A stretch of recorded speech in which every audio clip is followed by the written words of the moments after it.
good. We're good to go.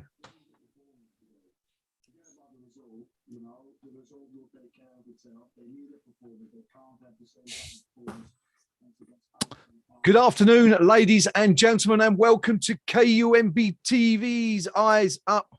Mother Brown, we are back, but are we set for a Hammers horror show this afternoon, or is it going to be another spooktacular performance on the road from David Moyes' men on this very special Halloween edition of Eyes Up, Mother Brown? And joining me, some ghoulish characters on the show this afternoon. You can see we've got Gnome and we've got Rio and we've got DL on the team this afternoon. All four of us joining. How you doing, fellas? Everyone good? Yeah, fine, thanks. Thanks, sir. Good to have you here. So it's a four-strong team that we take into this afternoon's match at Aston Villa. West Ham, of course, looking to extend our unbeaten run to 6 months and a few more days. Newcastle, wasn't it, chaps? Was that the last time we lost on the road? I think back in April. Yeah, I think it was.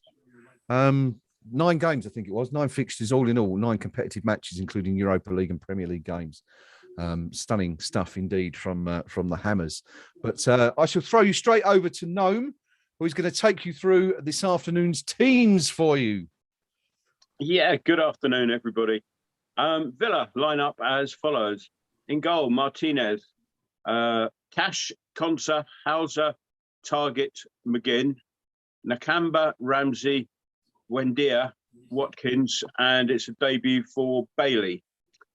And we line up pretty much a sort of first 11. Fabianski, Johnson retains his place at the expense of the now fit Soufal. Zuma, Ogbonna, Cresswell, Souček, Rice, Bowen, Benrahma, Fornals, and Antonio. On the bench this afternoon, we have aforementioned Soufal, Yarmolenko, Lanzini, Vlasic, Areola, Dawson, Noble, Diop, and Masuaku. This afternoon's referee is Chris Kavanagh. Excellent. Thank you very much, Gnome. First things first, gentlemen. Rio, I'll come to you first, if I may. Any surprises in the teams there for you, or is it pretty much as you'd have expected to see? From our point of view, no surprises whatsoever, really. Yeah. From the Aston Villa one, dropping Tyrone Mings is a big call on Dean Smith. Obviously, recent England international. Bit of a knee-jerk reaction to a shocking performance at the Emirates the other week. Yeah. It kind of works in our favour, I think. I mean, I'm not a big fan of Mings, and it gives me someone less to be vitriolic against this afternoon, so it might be quite tame. Yes. Yeah, but I think it's a big call from Smith to actually get rid of him. And the only other thing is the introduction of Bailey. His first start since he joined from Leverkusen is he's going to be quite lively. He's looked quite promising where I've seen him. So I think our fullbacks might have a bit of a tough time this afternoon against Leon Bailey.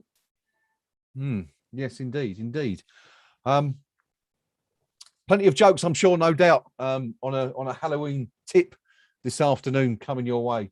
So we'll be talking about strikers ghosting into the box and all sorts of things like that as we go on. It's going to get worse. Don't worry, it won't get any better. Well, that's a horrific sight down there. That's where DL used to sit, but he's been. Looks like the American Werewolf from London type thing. Is that DL there, or is that someone else? Yeah, it is me. I'm blooming not in here though.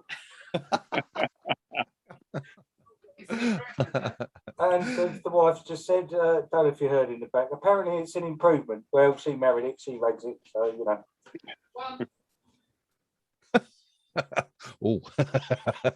Moving swiftly along. West Ham team for you today. Nick, what are you thinking? You happy with what you're seeing there? More than happy. People on the forum were saying about bringing Kufal back. I thought that wouldn't have been the brightest move. Can understand the calls, but Ben Johnson, all these clean sheets and stuff, it's not broke, so it didn't need fixing. He's earned his place now. Yep. So yeah, happy with that team.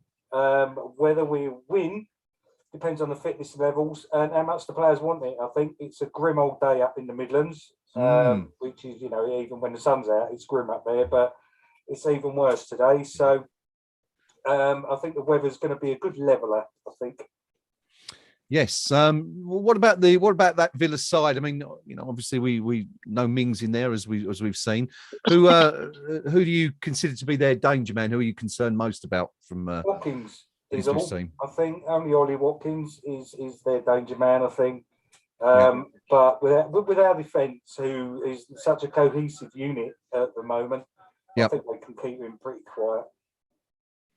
Okay, good stuff. Good stuff. I've got to take this off because I'm red hot. My glasses are falling off and I can't see. Hey, there he is. It's even worse. Put it back on. I was waiting for that. No, you of course have brought us the teams there. Are you surprised to see Sue Fowle on the bench? I mean, you know, that's obviously you know, for Moyes, that's a huge recommendation for young Johnson. It is. It's a major pat on the back for the lad. He's played very, very well over the last few games since Sue Fowle's been out, and sends the message, doesn't it? You know, if you've got the shirt, it's yours to lose. Yeah, I sort of get the impression Sue Fowle will be understanding of the reasons behind that. Yeah, and I think that I was actually worried that he would leave Johnson in. I just thought that would be, but it's excellent man management. I think it's a good fillip to Johnson. As I say, played well. He's deserved it. Yeah. Okay, good stuff. Good stuff. When last we met, 3rd of February, Wednesday, the 3rd of February, 2021. West Ham winning 3-1 at Villa Park. Goals coming from Thomas Souček, a brace from Jesse Lingard, punctuated by Ollie Watkins' 81st minute goal that briefly gave Villa an opportunity to get back into the game. It didn't last for too long, did it? Because Lingard went and scored a third goal 2 minutes later. Think we're going to get another similar performance today, Rio, or do you think Villa are going to be a slightly tougher nut to crack today? I think they're going to try and provoke a bit of a reaction from that disaster there the other week against Arsenal. They should be a bit more compact. They should be harder to break down. The change of system might work in our favour, though. That's the only thing I'm thinking of. But last year, we actually took it to them and we did an absolute superb job doubling up on Grealish when he was still there. And gave him a bit of a masterclass in the end. But I'm expecting Villa to be a little bit tougher today. Okay. West Ham, of course, going into this one, Nick, 4th in the Premier League. We could rise to 3rd if I think we've got to win about 8-0, haven't we, to usurp Man City. That's fairly unlikely. But what's your views on what you've seen from David Moyes' side so far, especially away from home? I think we've been. I think we don't often use the word describing West Ham, but away from home, I think we've been faultless. Yeah. Absolutely faultless. I mean, it speaks for itself, doesn't it, with the amount of wins we've had. The run's got to come to an end at some point. I don't think it'll be today. I think the worst we're going to be looking at is a draw. But he's getting everything spot on. Now, I used to moan about his substitutions or lack of them or the delays. Yeah. Even them, you know, it's not just the players that have upped their game again this season. He seems to have upped his game as well. And what an exciting time, not just for the team, but the club with this takeover or potential investment, stuff like that as well. What a time to be a West Ham fan. I'm trying to be so upbeat about it, and I am. I've been having battles on the forum today, saying that the board, which we'll probably talk about at the end of the game, no doubt. Yes, need to actually be given a little bit of credit for what we've done this season, and people aren't agreeing, and that's their prerogative. But everything, there's a vibe. There's a vibe I've never even known in my lifetime. Even the Pardew season, when we got to the FA Cup, the Payet season, it was nothing like this at all. I was only 12, 13 in '86, and there's been a lot go on since then. But I don't even remember the buzz around that season being quite as much as this. It was obviously different times, and what a time to be alive, eh? Indeed. One of the best times, even for those of us who've been around the block a little bit, I think, to be a West Ham fan. You know, we have had the odd, as we said, the odd cup success here and there, but it's never really been followed up with a really good season, or even coupled with a really good season. But bar '86, this could really be, couldn't it? No, this could be one of the best seasons we've ever known as West Ham supporters. Yeah, being the sort of oldest person here, I suppose. I've seen too many false dawns. So there'll always be, and this is a reflection of me, and I think, and the fact I've been watching West Ham for so many years, rather than the club, there'll always be some nagging thing at the back of my head that just as you're on the verge of something good, something stupid will happen. And Yes. but I'm enjoying it so far, and I've just tried to banish those little things out of my head at the moment. It's tough though, isn't it? Because I mean, as you say, it's ingrained in us as West Ham supporters. Yeah. You know, that almost expectation that failure will at some point kick in, and with a vengeance as well. But and it'll be something stupid like players playing for Gillingham in the previous round of the League Cup or things like that. You know, Mannygate, good old Mannygate. One of the first big scandals of the KUMB era, of course, going back. When was it? 98, was it 99? Can't remember anyway. One of the two. We're closing in on kickoff. It's only 2 or 3 minutes away at Villa Park. Aston Villa versus West Vampire United. On this very special Halloween edition of KUMB TV's Eyes Up Mother Brown. Goalkeeper situation, Rio. Areola. How good was he the other night? But Fabianski keeps the gloves today. Yeah, I mean, Areola on Wednesday night, Tuesday night, whatever, can't remember now. Absolutely outstanding. One of the best performances I've seen for a keeper in many a year from West Ham. Yeah. But Lucas Fabianski, despite our reservations about his form, particularly at the start of the season, he's answered every critic.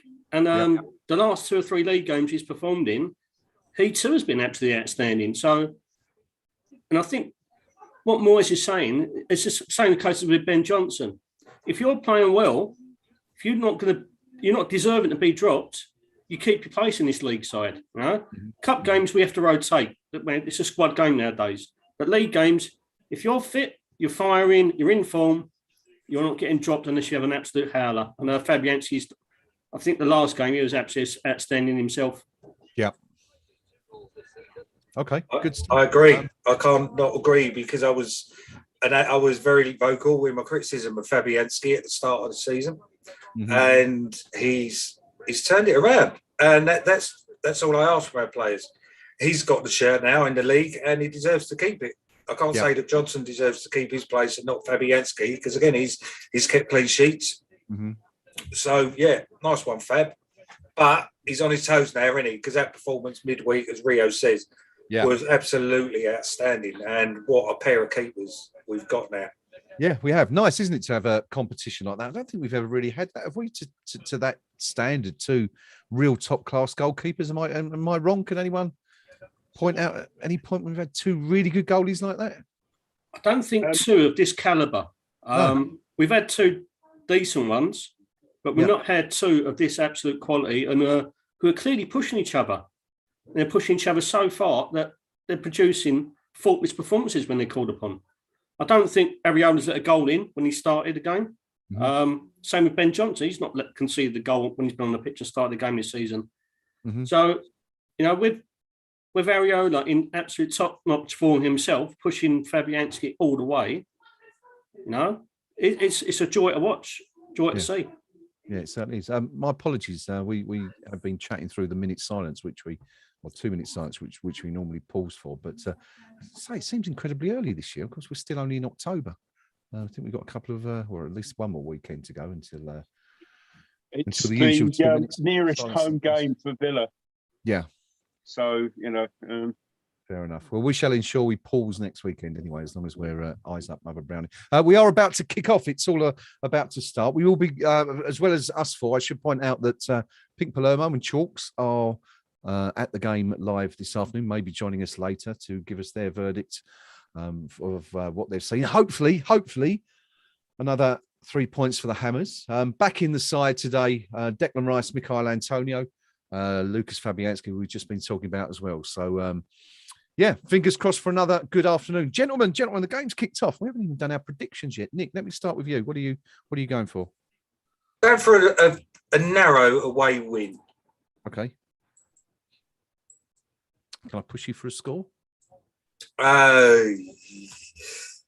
2-1 West Ham. Excellent. Thank you. Rio? I'm going for a 2-0 win. 2-0 West Ham. Excellent. Thank you very much. Finally, no. What do you reckon? 3-1 to us. 3-1, so 3 wins.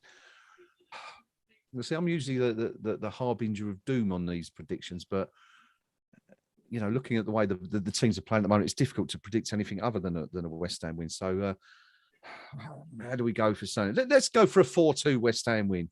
Let's go for let's be completely confident. Probably a little bit silly, but 4-2. So we're all going for West Ham wins. Let us know, anyone joining us live on the stream. Let us know in the live chat what you're thinking of this afternoon. What score you fancy, and whether you expect the Hammers to do it again. Noam, over to you. Yeah, Bowen on the attack, plays it out wide to Ben Rama, who cuts here, tries to curl one over, and it's the first shot of the day. It's about 6 yards wide, though. Okay. Some good movement there. Started off with a good ball under a bit of pressure from Fabianski, outright to Johnson. But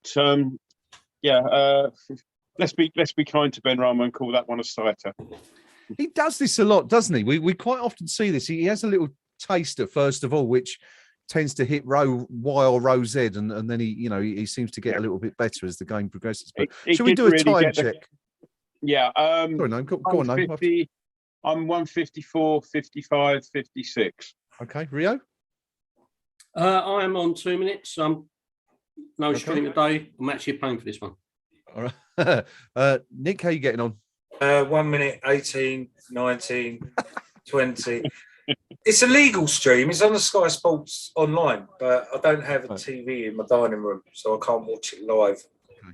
Well, I can't count for the veracity of the legality of my stream, but I'm on 221 right now. So bizarrely, I seem to be up with the Noam and Rio for a change, which is quite unusual. But anyway, Aston Villa have the ball. 2 minutes gone, no goals yet. West Ham with the only chance so far. Ben Rama cutting inside from the left, unleashing a bit of a loose one that sailed into the stand behind the goal. No, not troubling Aston Villa at all. But good start from West Ham.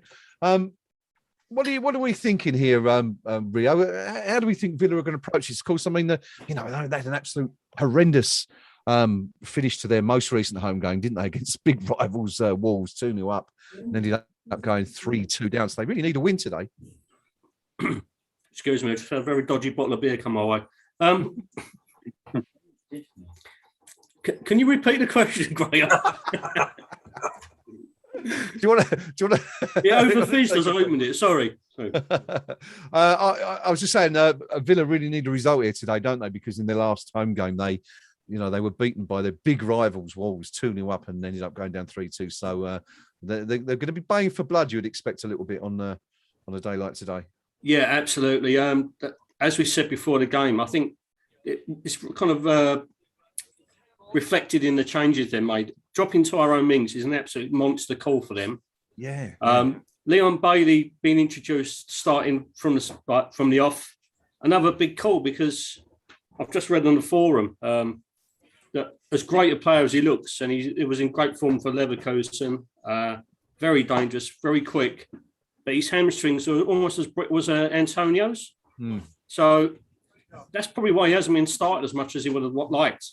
Yeah, but yeah, then Villa need an absolute reaction. They'd lost their talisman in Grealish, and they found it really hard to kind of bounce back from that.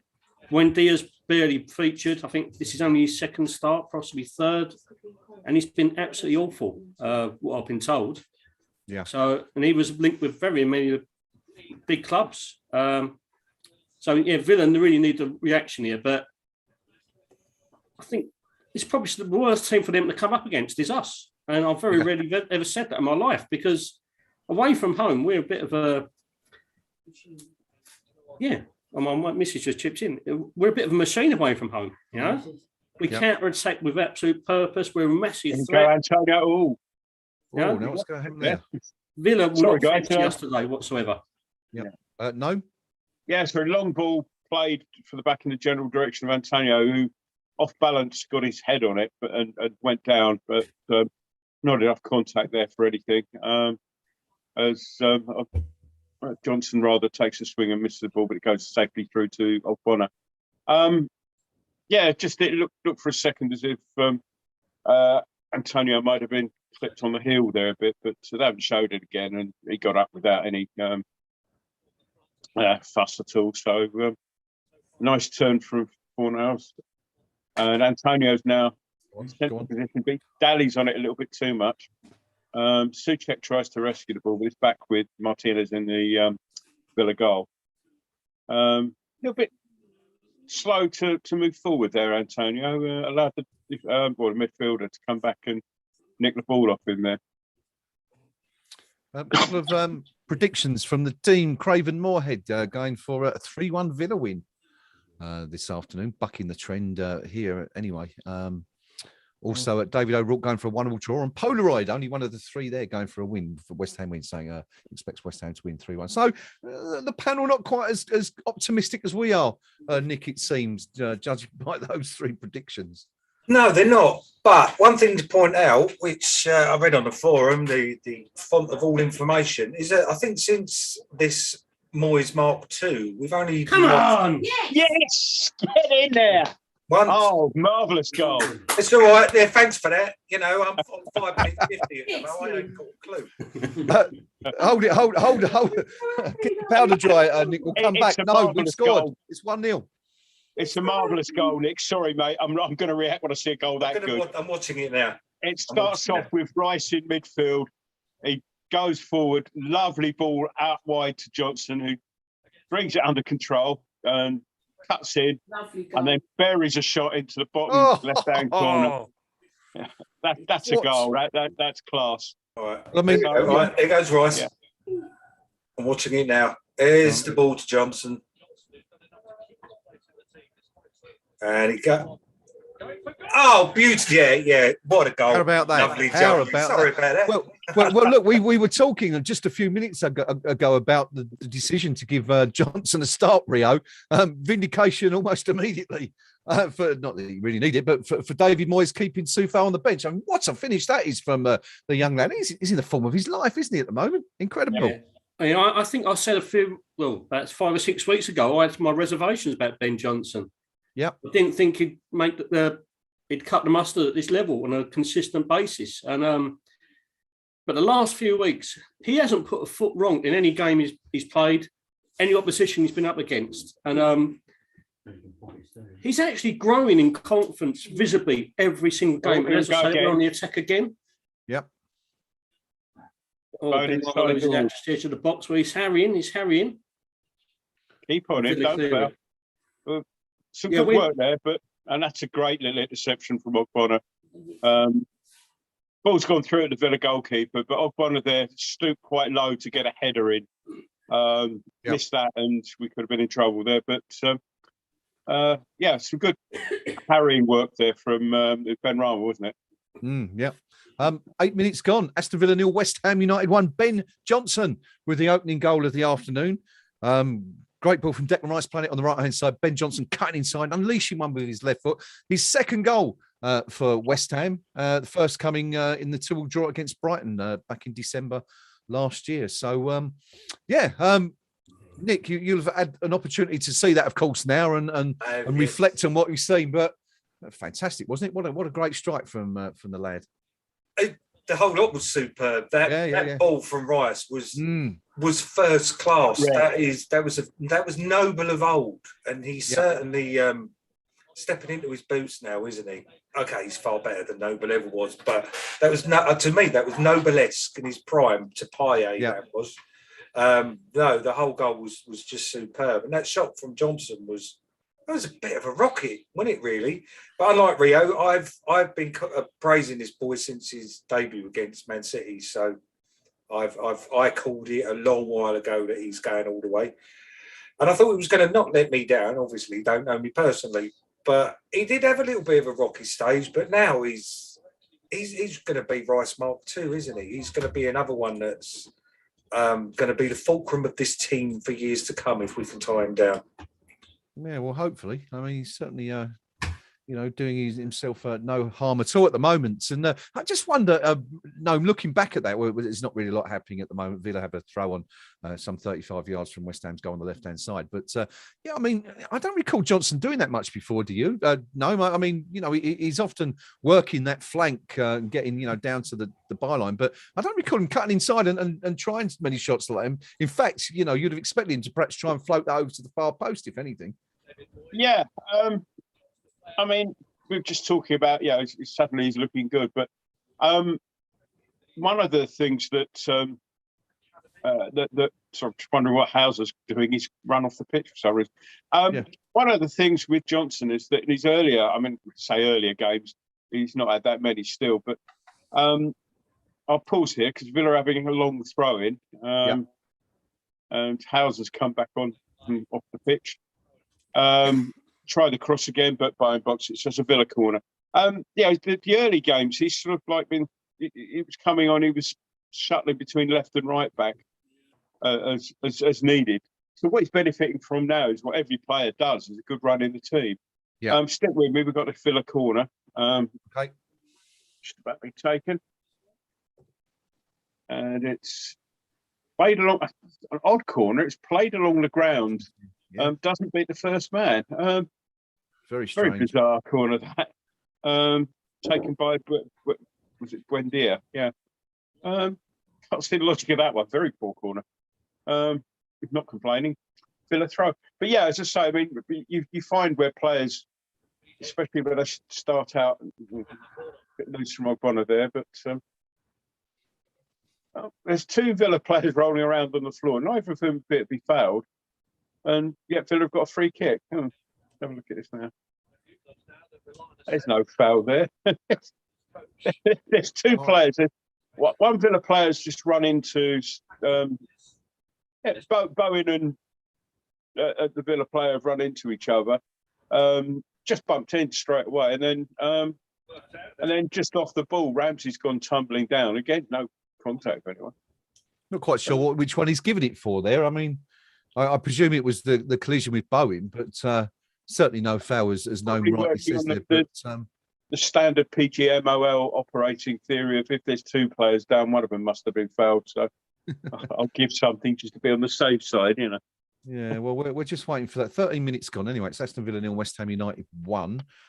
Free kick to Villa. Rio in a slightly dangerous position anyway. Yeah, you have to be on our guard here. Obviously, Tyrone Mings not being on the end of it potentially is maybe a bit easier for us, but they've got two pretty decent centre halves, and I've just actually seen a comment on the forum. Both of the centre halves, Conte House and I think it's Emilio Conza, both born in our manor. One's from Goodmays, one's from East Ham. So they've slipped through the net there. So it's a bit. I think they've been quite highly rated over the last 6 or 7 months, haven't they? So yeah, we missed out our scouting is there apparently. One of them was one of ours, wasn't he? According to Vic Watson on the forum. Yeah. House. Yeah. Yeah, House is from Goodmays, Conza's from East Ham. So he's not House anymore. Well, the player who collided with, I think it's the one who collided with Bowen. Yeah. Which? Well, yeah, looks like he's going. Yeah, he's going because I think it's Aaron Ramsey. They've got two Ramseys, confusingly, well, he's going on very slowly with the assistance of the physio staff there. What are we thinking? That looked like a knee collision to me. I don't know if he's perhaps done a slight ligament damage or whatever there. But Jacob Ramsey is off, and Ashley Young is on. So that's the change that's been made. So it looked like his boot went down his ankle. Weren't deliberately. It's gone all the way back.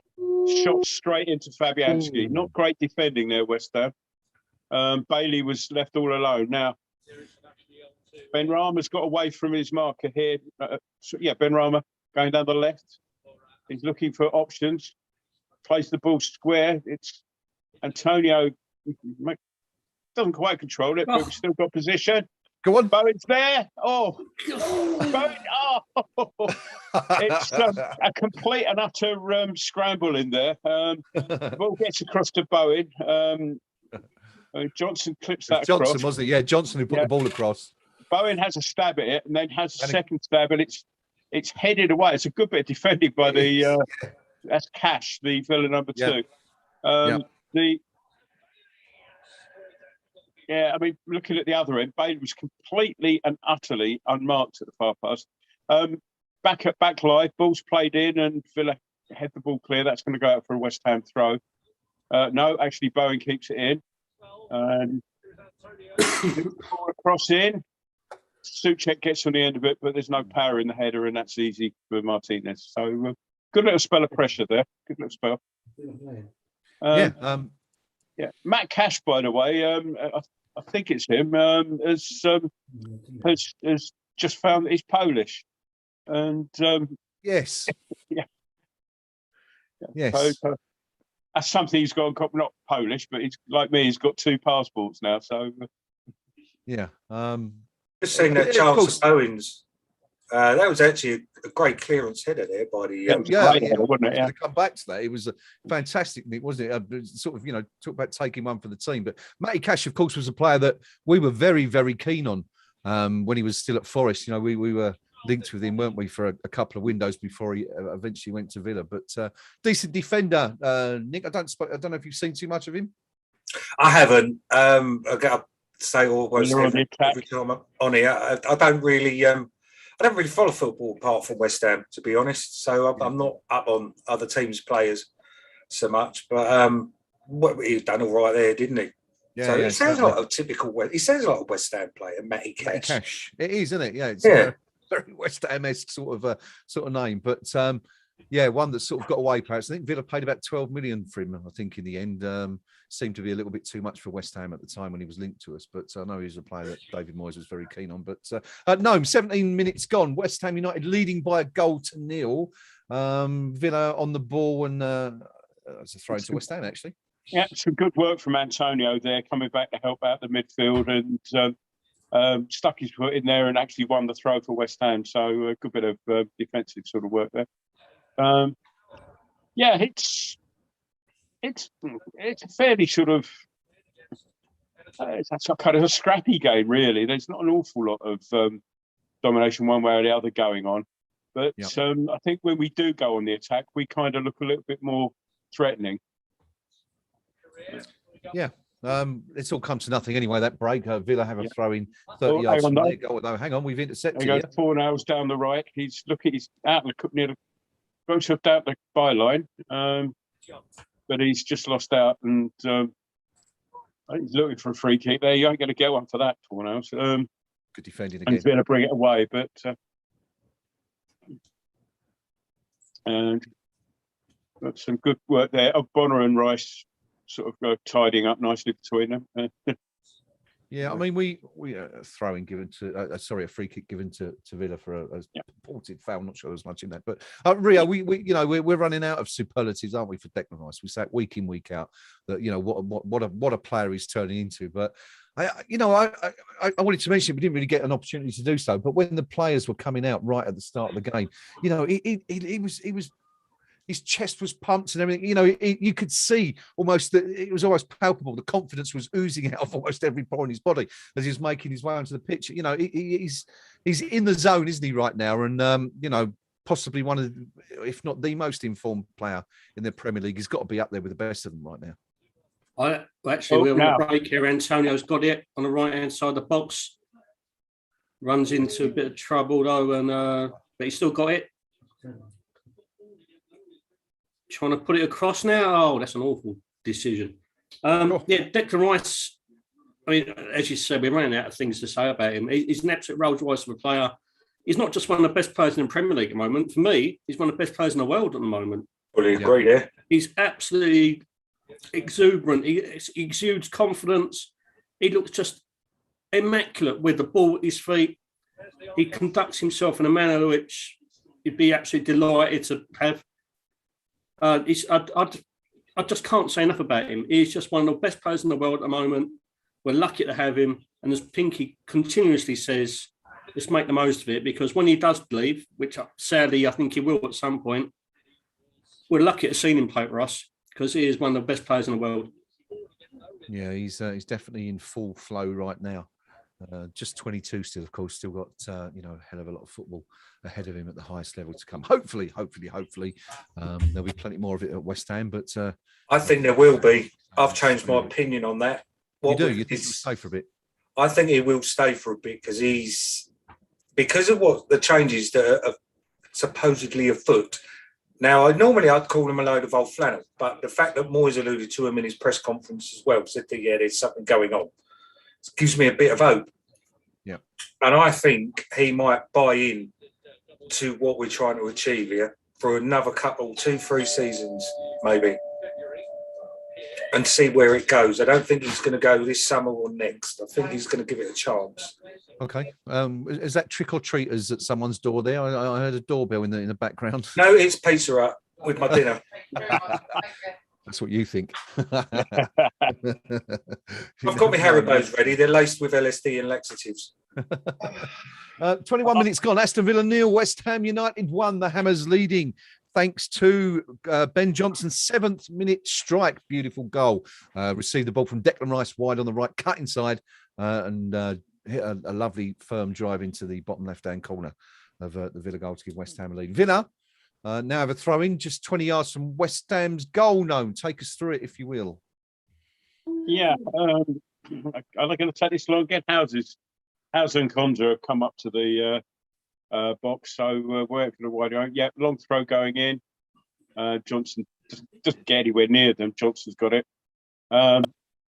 Antonio just got a little whack there in the back of the leg, but we're playing on. Great ball. Great ball. Rama nearly beat his marker, but it's just wiped forward, and that'll be a goal kick. It seems that they've got someone who can actually take a long throw. So they've had 2 in that position. And sorry, I'm just smiling there because the Matty Cash captions come up, and they put the little flag next to the country they play for, the little Polish flag. It's just what we were saying a couple of minutes ago. So what's the link there? No, how did he gain the Polish nationality? I think he's got antecedents clearly. And I haven't looked into it in that much detail. I'll be honest. I just read somebody the other day now, but he's now got his all his sort of citizenship and everything sorted out. So, okay, yeah, all right, good stuff. We should take a dive into the forums, I guess, at some point. Hang on a sec. Yep. Sorry, Ben Rama played a nice looking ball into Antonio, but he couldn't quite get on the end of it. So yeah, carry on. Okay.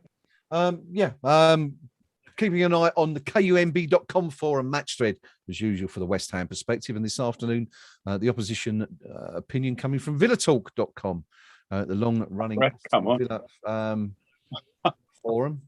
And just seen Antonio go down again. Looks a bit annoyed at not having been given a decision to the floor there. Yeah, it did seem a bit like that. But Rio, what's the view from the West Ham perspective right now? I imagine there's as we say, a lot of happy hammers after that early good start. Yeah, absolutely load of deliriously happy hammers at the moment. There was some debate before the game regarding whether we should reinstate Soufal, but as we said, and a lot of people are now saying as well, if you're in form and you're fit and firing, there's no need to drop you. And a little bit of chat about that. The main other things, really, the main talking points, were about, one is like Anderson 2 has put, always amazed by lack of footballers who can't use both feet comfortably. Ben Johnson has just shown that we've got absolutely no worries on that score. Mm-hmm. And the other main thing was, as Johnson's shot came in, it was great to see Antonio literally run around his stationary marker to pick up any loose ball that the keeper should save it. So Antonio picking up striker's instincts, not only in front of the goal, but also in his kind of play and picking up the pieces and trying to get in. But other than that, not a lot of actual discussion and chat. The early goal always does that, doesn't it? It always becomes a bit more exuberant, and there's not really discussion points to be had at the moment. No, I've got about that's why. Yeah, exactly. Yeah, I've got something to pick up on a bit. Maybe when I do that half time or whatever. But okay, that's a different matter. All right, come back to it. It's an interesting point about players who can't kick with 2 feet. I mean, bless him, Mark Noble's the classic example of that. A little sort of personal story. When I was a kid, I was about 9, I think it was, and we'd just beaten Tottenham 2-0. and through a friend of Dad's who had connections in the club, we somehow blagged our way into the director's tea room at the bowling with the old West Stand. And I met Jimmy Hill and got him to sign me autograph. And he stood there for a good 10 minutes talking to me about playing and sort of making me promise to practice with my left foot for hours on end. And yeah, I mean, my dad had been probably telling me that for years, but Jimmy Hill tells you kind of listen a little bit more when you're 9 years old. And yeah, I'd still say I'm right-footed, but if you turned around to me tomorrow and said you got to take a penalty with your left, I could quite happily do so. So there you go. There you go. Jimmy Hill, who'd have thought it? Jimmy Hill was Noam's mentor back in the day. Yeah, yeah. I also met Brian Moore that day as well, and he was a really nice chap as well. Brian Moore, great commentator. West Ham looking to break down the right, but hooked clear only as far as looks like Bowen, I think it was. Antonio. Antonio on the left looks to play it inside. It's a great challenge by. He's got it back. Defender. Goes in the box. Antonio in the box looking for options. Comes back to Bowen. Bowen lays it back. Rice has pulled it out to the left. Aaron Cresswell is going to look up and try and put this in the box. Lays it down the line. Is he onside? Ben Rama on the ball, looking for options. Back to Declan Rice. What can we do here? Cresswell with the ball back to Rice. West Ham retreating now, but still keeping possession. And that was a bit of a delayed reaction from side Ben Rama. I think it was a foul, but it was one of those ones where the foul happens and then you go down when you, I mean, it's a foul, but then he sort of think, I've lost the ball, I'll go down just to make. He's been kicked across the thigh there quite high up. Yeah, so 3 seconds ago. Rio, what do we make of that one? I mean, we're a bit delayed. Off him. Get him off. Disgusting. It's in case you didn't spot it, Ref. That's what that was. I mean, it was a foul, no question. But the dive was somewhat superfluous. Ball goes in. Antonio's got Antonio got back header onto it, but didn't get enough power or direction to seriously trouble Martinez. But it was one of those quick ones where Villa caught napping there, and I was a little bit unlucky there. Easy for the goalkeeper in the end, but good stuff. I like to see that little bit of enterprise. Good stuff. Villa talk. They're not very happy, as you would not be surprised to learn right now. Rob Taylor 200 says, I know it's rubbish at the moment, but at least my 4-1 prediction is still on. So there's a little bit of optimism from the Midlands for you. AVC Forever 1991 says, we need to sign about 3 more players in January without question. This is pathetic. And that's generally how it's going over there at the moment. Indigo saying, I know we can't really win with it at the moment with the absentees in midfield, but Young playing there just isn't doing it for me.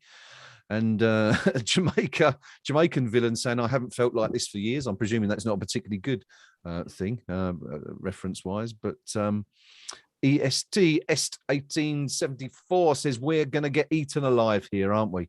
As the cameras pan to Tyrone Mings on the touchline. It's Halloween after all. I'm not sure what that was for. Is it Villa being given I think Young's just been given a throw in, but half hour almost there. Nick, 29 minutes gone. West Ham United, a goal to the good. You pleased with what you've seen so far this afternoon? I am. And how's that pizza that you're munching? I noticed you took a bite just as I said your name there. Apologies. That's all right. Terrible link. Now. I've actually got chicken wing dipper in the red hot sauce, and it's burning my mouth. So if I start dribbling, I do apologise. It's been so far. It's that word again, professional. Yeah. We don't look at shambles. This ain't West Ham. I don't get it. When people say you're not West Ham anymore, no, we ain't. Not at the moment. Enjoying what I'm seeing. The game has flown by. Yeah, that's good stuff. It's actually flown. No complaints. Tuck in again now. Oh dear, that's just appalling. West Ham sort of playing it across in the penalty area, and I think it was Ogbono really got caught. Not with nowhere to go, played it at Fabianski, who tried to play it out to the line and just played it straight over the goal line for a corner, being chased down. And that's a bit woeful. Does that come back to what we were just saying, Noam, about footballers only having one foot? Yeah. I think Fabianski could have taken that on his left, couldn't he? Yeah. Anyway, corner that's to Villa. The shambles that Nick was missing. In swinging corner comes in. Fabianski gets a fist on it. Does well to get anything on it, and it's gone all the way out.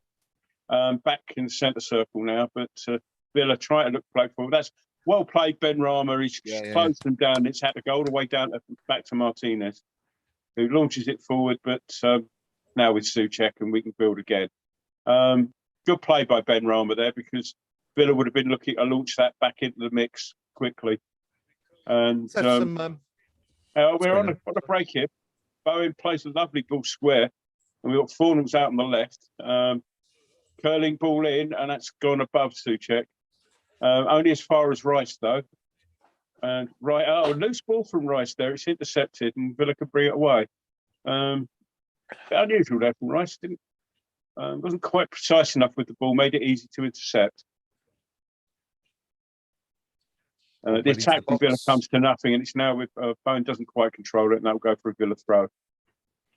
Let's have some match stats quickly, gentlemen, as we are at the 1/3 stage.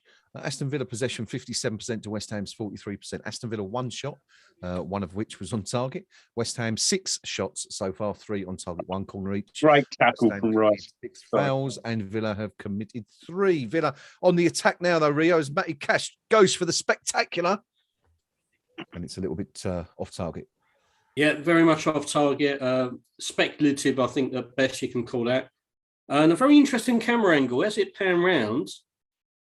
He's not that old, is he, Matty Cash? But there's a bit of a bald spot developing there. That's the biggest thing I took from that passage of play. Speaking as the only one here with hair, just as an aside there, the one person who's had a haircut recently, I couldn't care less for you. Mine's by design, as I keep saying. I have to shave it every week. It's a pain on the backside. Yeah. 33 minutes gone. West Ham holding this narrow advantage at the moment, looking to perhaps add a second before half-time, which would be great. Looking to build on the right-hand side, but it's a poor ball from Jarrod Bowen, and Villa can break again down the centre. Declan Rice always in the way, isn't he, DL? Every time Villa, look to break down the centre. Declan's there, constant thorn in their side this afternoon. He's here, he's there, he's everywhere. Where? Who do we used to sing that about? Everyone, I think. Very reminiscent, isn't he, of Mr. Bonds, but slightly more polished. Yep. Sorry, I'm still eating. I thought you still, when you said polished, I thought you were still talking about hairstyles again. A bit harsh. Villa are actually enjoying a bit of possession at the moment. West Ham are still defending compact though, and, working very hard.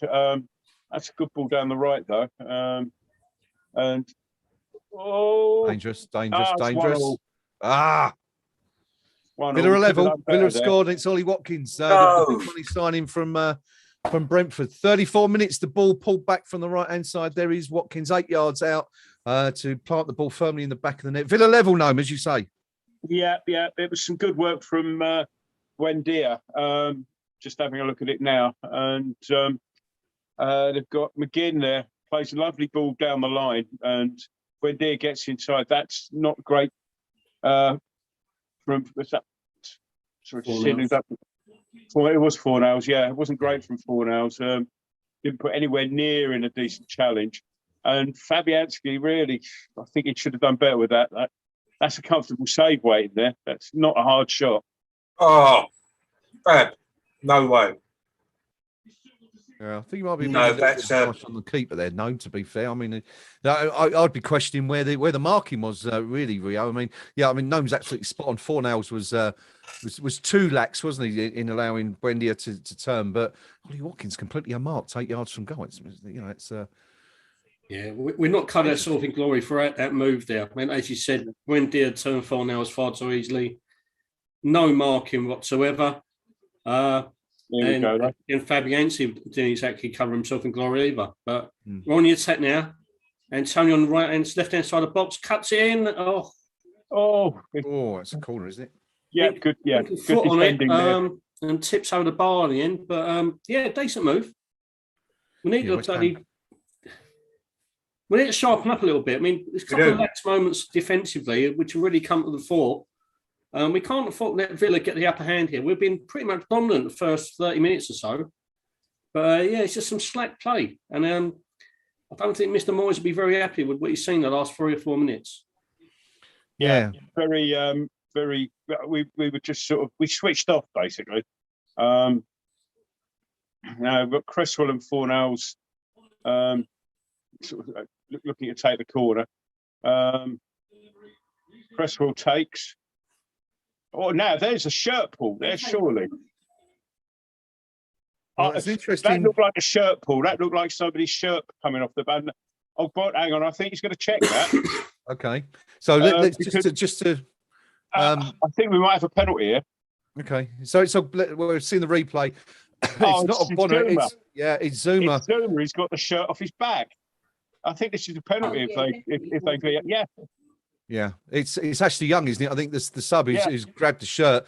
Not sure whether it's going to be given because I don't know if it's enough for him to go over. You could see Zuma did go a little late there. It's an automatic free kick and a yellow card. Well, that's just disgraceful. That's penalty. Simple as that. They've got no room to manoeuvre on that. He's committed a penalty and a yellow card offence. End of. And it's not. Rio, do you think that might be the result of Zuma going down a little bit theatrically, perhaps? Yeah, I think he made the absolute meal out of that, didn't he? It's not to win favours. I think, was it Stuart Atwell, the VAR ref today? No, no more. Man who can't tie his own shoelaces. Either way, not given. So it stays West Ham 1-0. West Ham looking to build again on the halfway line. The ball back with Angelo with Bonner playing it off to Zuma. Nick, you'd have seen that by now. What did you make of it? Blatant penalty. It doesn't matter that he made a meal of it at the end. The offence had been committed. It's an obvious penalty. Quite why it's not been given. Only the fourth official. Hey, come on! Oh! Declan Rice. You know what? It's the second time you've been talking to me, right? You carry on talking, mate, all the way through. Yeah, but it's not really West Ham have restored the lead. It's Declan Rice pulling the trigger from about 22 yards. And it's gone pretty much in exactly the same place as Ben Johnson's shot did some 31 minutes ago to give West Ham the lead. Let's have a little look at Noam, take us through the build-up to this goal. Ben Rama was played in wide on the left, and he looked to be cutting in, but then got blocked out, went across, played a square ball to Declan, who's just put it through a crowd of players there, but we'll see it better from behind now. And, goalkeeper unsighted. It just slightly bobbled in at the post, but it was just inside the post, and the keeper being unsighted was too late to get down for it. So, kind of justice after the penalty decision. But it's kind of like we went 1-0 up, and we've a minute or two before Villa scored, it was a little bit like we're 1-0 up and we're West Ham, and doing using Nick's marketing slogan, we're not shambles anymore. We paid for that, so it's kind of like I think in anticipation of what Mr. Moyes would have been saying to them at half time after that. Sort of, hang on a second, this isn't us. So we started playing again. Yeah, I was going to just say the same thing. It's almost as if, Rio, we sort of sat back for a few minutes and let ourselves down and realised that they've got to turn it up again. And it's almost a case of, we'll score one more than you, isn't it, at the moment with West Ham. Concede that goal straight back up the other end. Should have had a penalty. I suppose, I guess the point is if we'd have had the penalty, that would never have happened. So, but it's a goal nonetheless. And, we just seem to be able to pull those things out of the onion bag right now, don't we? Yeah, we never seem to get phased when we concede, which is another thing that's very un-West Ham-like. Yeah. There's a period of 3 or 4 minutes really sloppy play that cost us. But, Declan Rice doing what Declan Rice does great, doesn't he? He just picks the ball up. It's almost nonchalant the way he hit it. It wasn't the cleanest of strikes, was it, by the looks of it? Yeah. Watching the slow motion from behind, that was a good. He placed that into the corner. He didn't blast it. He placed it. Yeah. Took a couple of bobbles, as Noam said, didn't it, on the way through. But in the end, it's they all count, and it's 2-1. Villa looking to build on the right hand side. Matty Cash looking to come inside. He's still on the ball, plays it short. Villa play it across to the left hand side. West Ham holding firm. Ball played out to the left. Ben Johnson doing some defensive work this time, and the ball goes back for Villa. Villa looking to launch the ball into the middle. It comes in, across goes in on the end of McGinn. I think it was who got the header. Yeah. But it's nodded narrowly wide, and it's a goal kick to West Ham. 4 minutes to go to half time. Anyway, gentlemen, we were all a little bit concerned there for a minute, weren't we? But it's all good again now. Yeah, as I say, it's somebody was saying about something. I've listened to some commentary on the radio yesterday at some point, and I think Brighton had just gone very close to going 1-0 up, and then 30 seconds later, they were 1-0 down. And the commentary said, you know, in Premier League, you've got to be at it all the time. And the second you take your foot off the gas, or you look away from the screen or whatever, you know, most teams in this division will have the ability to make you, punish you for that. Yeah. When that happens, of course, it's then, well, how do you deal with it? And we reacted in the best possible way. Still annoyed about the penalty, but you know, I'll moan about that for the rest of my life. No, as I say, I mean, since then we've stopped working for a minute or two there. I think it's fair to say. Yeah. And as Bonner launches that long, we just Declan Rice will tidy it up and play it out to Creswell. Rapidly approaching half time. West Ham back in front after conceding that rather sloppy goal a few minutes ago from Ollie Watkins. But essentially, we just really hang on now, Rio, to half time and just maintain this lead, I guess. Yeah, since professionalism's got to kick in again. As I said, we just conceded a throw in. But yeah, they just see it at half time. I think Moyes will be having a bit of a stern word, as with his coaching staff. Because as well as we played on the attacking sense and asked a lot of questions, those little moments of sloppiness at the back have kind of take the gloss off of things here. So I think Moyes and the coaching staff will really be having a bit of a word with the back four. Yeah. Yes, you'd expect so. Is that a corner to Villa? Yeah, Villa have just won a corner from Ollie Watkins down in the left-hand corner. And Villa have an opportunity here to perhaps try and restore parity ahead of the break. Noam will take us through this corner. Yeah, the big guns, Hauser and what's the other chap? Is it Corsa? Something like that. Yeah. Just coming up. Lots of little hand signals being given. Corners swung to the back end of the 6-yard box. Rice goes to challenge the big lad whose number I can't see. Yeah, that's going to turn around. Yeah, course. What is his name? Yeah, Consat, of course. Of course, is a car, isn't it? But Rice challenges him, and Consat just heads it harmlessly wide. It's a goal kick anyway. It took me longer to work out who'd headed it, and it didn't actually happen. But yes. Yeah, very much. Anyway, Fabianski plays the goal kick. It's played long. So that'll go out for a West Ham throw. So West Ham throw, about 10 yards inside Villa's half on our right-hand side. And Johnson's got the ball, looking for someone to throw it to. Rio, lovely picture you posted a few minutes ago. Only we can see it, of course. But of Rob, your son and the boys look like they're enjoying themselves up there at Villa Park this afternoon anyway. Yeah. Just a bit of context, it's my son with one of the four members, Dave, goes by the name of Preston, who's an absolute diamond bloke.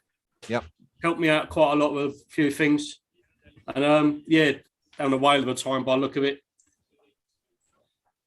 Well, let's hope they're still smiling come 90 minutes. Villa, as we enter the first of two added on minutes at the end of this half, look to break again on the left-hand side. They're in possession on the edge of the penalty box. The ball's played down there. This could be dangerous. That's a great header from Rice, though. That's just taking it away from the Villa player. They've still got the ball, but that header was vital. Villa's still trying to fashion a shot. and they get the shot away, but it's McGinn, and he's just screwed it harmlessly wide. When you watch that cross coming from the left, Rice just gets a little bit on it. Just it now. And there's a Villa player coming in to bury that just behind him. That's a great header. Yeah. Superb, sir. Had a great half, hasn't he, Nick? Declan Rice again. Yet another fantastic 45 minutes. He's been superb. And that goal was textbook. Absolutely stunning. He's he's our boy. He's our boy. Oh, I'm sorry. I got distracted by something that happened about 20 minutes ago on your streams. We're on the It's just happened on mine, and it was, I think it was the Declan thing. Ben keep talking because we're attacking here. We look like we might get a third. Keep oh no, it's all gone apart. Yeah, it was West Ham were breaking on the left, and the move broke down. Villa just tried to counter themselves, and the ball's being played out for a West Ham throw in our half. I would imagine that will be the last action we see in this opening 45 minutes. Aston Villa 1, West Ham United 2 as we head into the break. Not quite there yet, but good half for West Ham. Just took our foot off the gas, didn't we, for a few minutes, Noam, in that first half, and sort of paid the price, but recovered well and responded well. Yeah, indeed. Sorry, just a little bit of a ricochet. It's headed up in the centre circle, and that's your half anyway. Half time. Bang on, 45 plus 2. Yeah. So Johnson and Bone having a discussion, presumably about stuff that might be coming down that right hand side, and we should see Watkins trotting off there. But Rice has been outstanding again first half. I mean, quite apart from the goal's kind of the icing on the cake, isn't it? For this first half. Yet to see an awful lot from Antonio. It's been quite, hasn't he? Walking off there. He's getting nothing out of the referee. That one, both you and I saw, he was sort of thrown to the floor, which was, well, if you're not going to give that. But it's 2.5 cheers out of 3, I think, for the first half from me. Okay. Well, let's review that first half, and Rio, I'll come to you first, if I may. 7 minutes gone. Said Benrahma had that early shot after 2 minutes where he cut inside from the left, pulled the trigger, and it went miles over the bar. But we didn't have to wait long for a West Ham goal. Only another 5 minutes after that, actually, and it came from a very surprising source indeed, didn't it? Yeah, very much so. Yeah. So I've just been distracted. After the opening goal by Ben Johnson, there was a little bit of a celebration going on. Okay. My youngest son, has just found the reasoning behind it. I will share it to the group, and you can pick the bones out of it. But it was opening goal by Ben Johnson was absolutely fantastic. He's been in absolutely superb form. As I said, we've discovered he's got 2 feet and he can use them well. Fantastic finish. And, the boy has been a bit of a revelation over the last few weeks, hasn't he? Yeah, absolutely outstanding. Absolutely outstanding. And were you surprised to see him take that one on, Rio? Absolutely. The one thing that he hasn't really been doing, the last few games, as an attacking force, he's been growing in stature, a lot more confident, but we've never really seen him have a shot from anywhere. Yeah. It's one thing we haven't seen. We've seen him come and beat players on the outside. So his attacking game has come on leaps and bounds. But you've never really seen him take a shot. And today, a little bit of a surprise, cutting in on his left foot. But if he does that, we ain't going to complain, are we? Not at all. But anyway, West Ham maintained that lead up until the 34th minute. We were just, we could see little signs, couldn't we? In the few minutes leading up to the goal, that West Ham were, had perhaps taken their foot off the gas, as I said a few minutes ago, for a little bit. And Villa managed to profit. A little bit of lax defending, perhaps, known from our Spanish maestro to begin with on that one. Yeah, I mean, we'd had a little bit of a warning shot, if you like, where Fabianski and Bonner or Zuma, I can't remember who passed it, but we played the ball out effectively, just kicked the ball straight out for a corner, which was very poor. But I mean, the initial problem was caused by the fact it was a good ball down the line. I will say that. But Fornell's it was just far too easy for I can't remember who crossed that cross now. The Villa number 10, if I recall correctly, who is Bundia. Yeah. It was just far too easy for him. I mean, I hesitate to use the word challenge with what Fornells did. It was. It was almost like if I just stand here, that'll be enough, and clearly it wasn't. When the ball came across, and as I say, I still think Fabianski could have done a little bit better with that. I know you think I'm being harsh there, but he was trying to kick it away. Where I think there was a save to be had there. Okay, fair enough. And then 3 minutes later, and we thought we had a fairly decent shout for a penalty. I think it was a corner, wasn't it? It came over from the left-hand side, and there was a clear shirt pull by Ashley Young, the veteran Villa player, on Kurt Zuma. Zuma's reaction was perhaps a little bit delayed, but Rio, there was a clear tug. I mean, you could tell by Young's reaction that he knew he'd done wrong straight away, but not given. You surprised by that decision? I just think the over-exuberance, the way that Zuma went down eventually, is kind of counting against him. Okay. But by the letter of the law, it's a penalty, as Noam rightly said. Yeah. A shirt pull anywhere else is a yellow card and a foul. Why it isn't given when it was quite clear and obvious, we can only guess that because who knows what officials really think anymore. But as theatrical as Kurt went down, it's a penalty. No, let me just bring you in on this one. I mean, you were almost apoplectic when the decision was not given in West Ham's favour there. But the rule is quite clear. What possible reason can you see for the referee not giving it? And then, of course, there was a VAR check subsequently, and they agreed that it wasn't a penalty. Why? Was there a VAR check, though? Like, you normally sort of see the VAR symbol. I mean, he did sort of put his hand out to stop play for a second or two, but I haven't got the commentary turned up. But what possible reason? They're just a load of incompetence. I don't know what they're doing. It's simple as that. Okay. But so in your eyes, there's no reason. You can't see anything. Do you think? I know it shouldn't come into the equation, but do you think perhaps that Zuma's reaction, slightly delayed as it was, might have perhaps influenced that decision a little? Yeah, but it shouldn't have done. It's different. I know there's been a change in emphasis, and what they've said, although it seems to be a sort of a flexible feast, this particular one, is that if there's any sort of contact or anything that ends up in the box, then they will apply the proper law of the game, which is, that any contact has to be enough for somebody to go down. Yeah. Now, that's for just sort of general contact, if you like, collision type contact or whatever. That doesn't apply to pulling of shirts. If a shirt is pulled, that itself, full stop, is, it's the offence. Okay. What happens after that is completely irrelevant. So, Okay, so there you go. There you have it.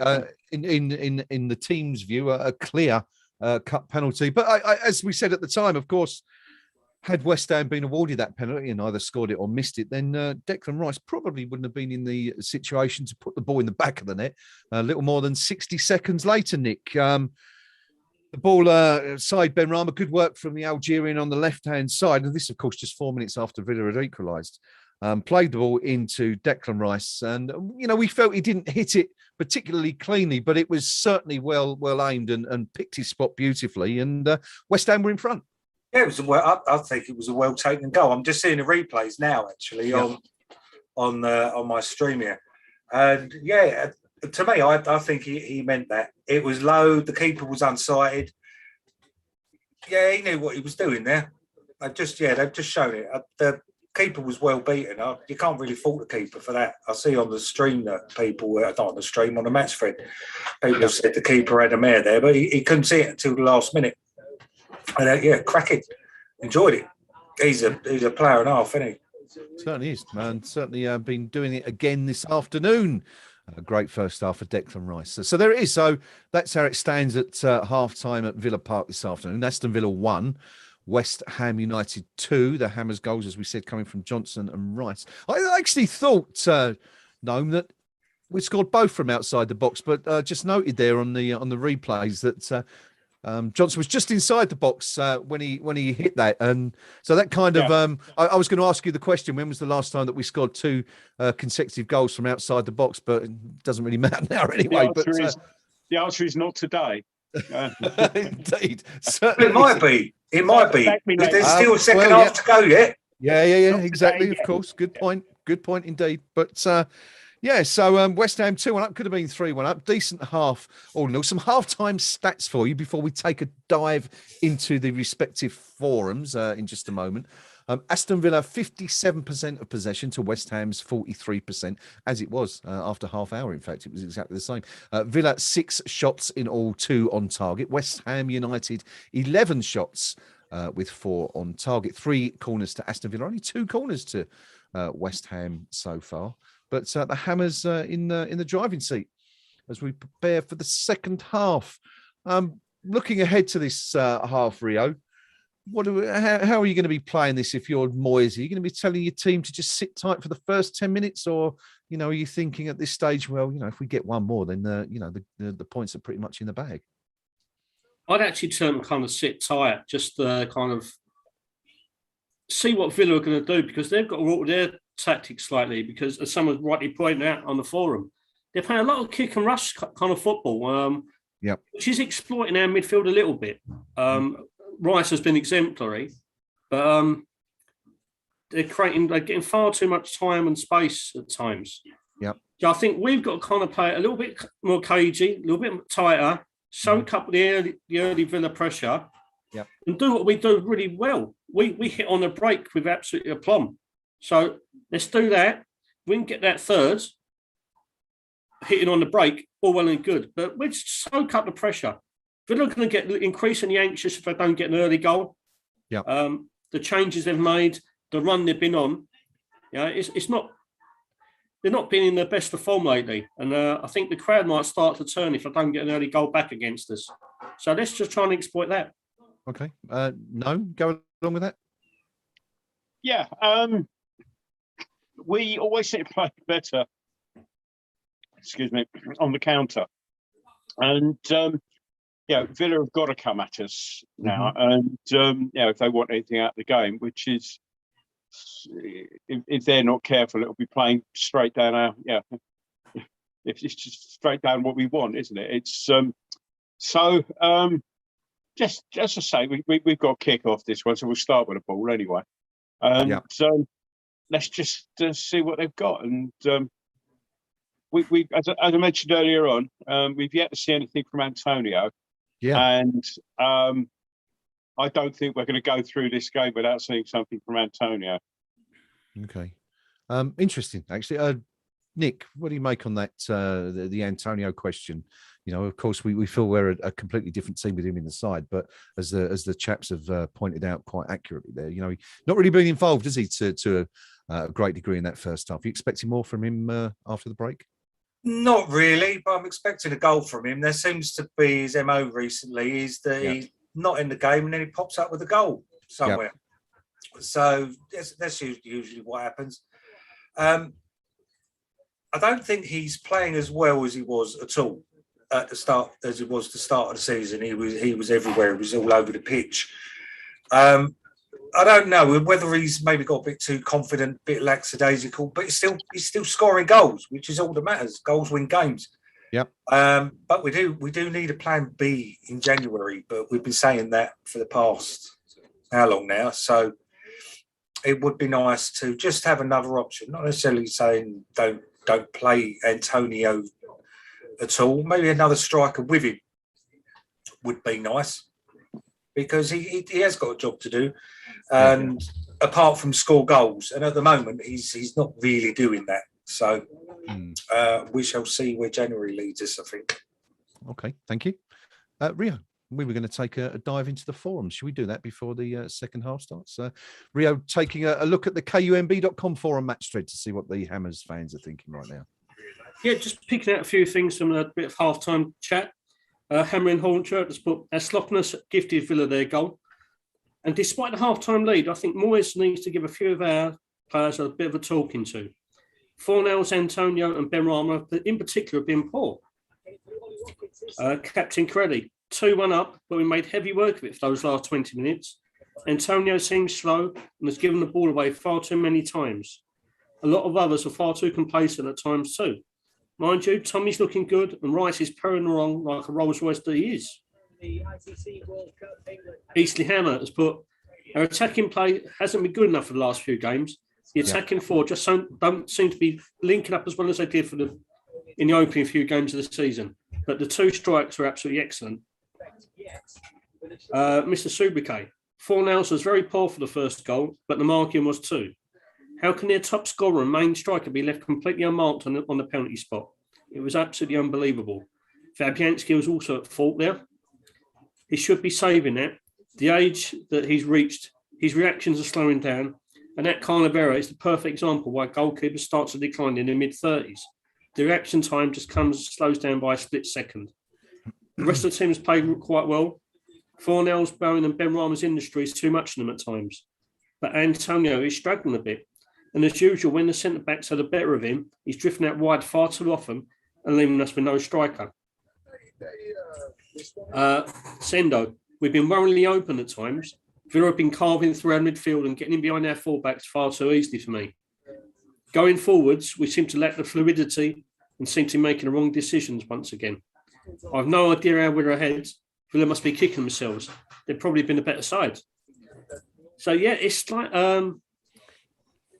not as cheerful and exuberant as it was at the start of the game. But yeah, strange when we've seen us go and bang a couple of goals in away from home. But maybe we're just getting too used to seeing West Ham perform fantastically away from home. But just a couple of comments quickly before the second half kicks off for you from the Aston Villa Talk forum. Jim saying that the players hardly look like they're trying. McGinn just lost the ball in midfield and didn't even bother pressing to win it back. Avon Villan is obviously at the game, and he says that there's huge frustration here at Villa Park and an almost lack of trust in the ability on display. It is awful. Villa Rocker saying you can see the nerves. The crowd getting on the players' back is making them nervous, and Calcifer adding garbage so far. We look like a relegation contender.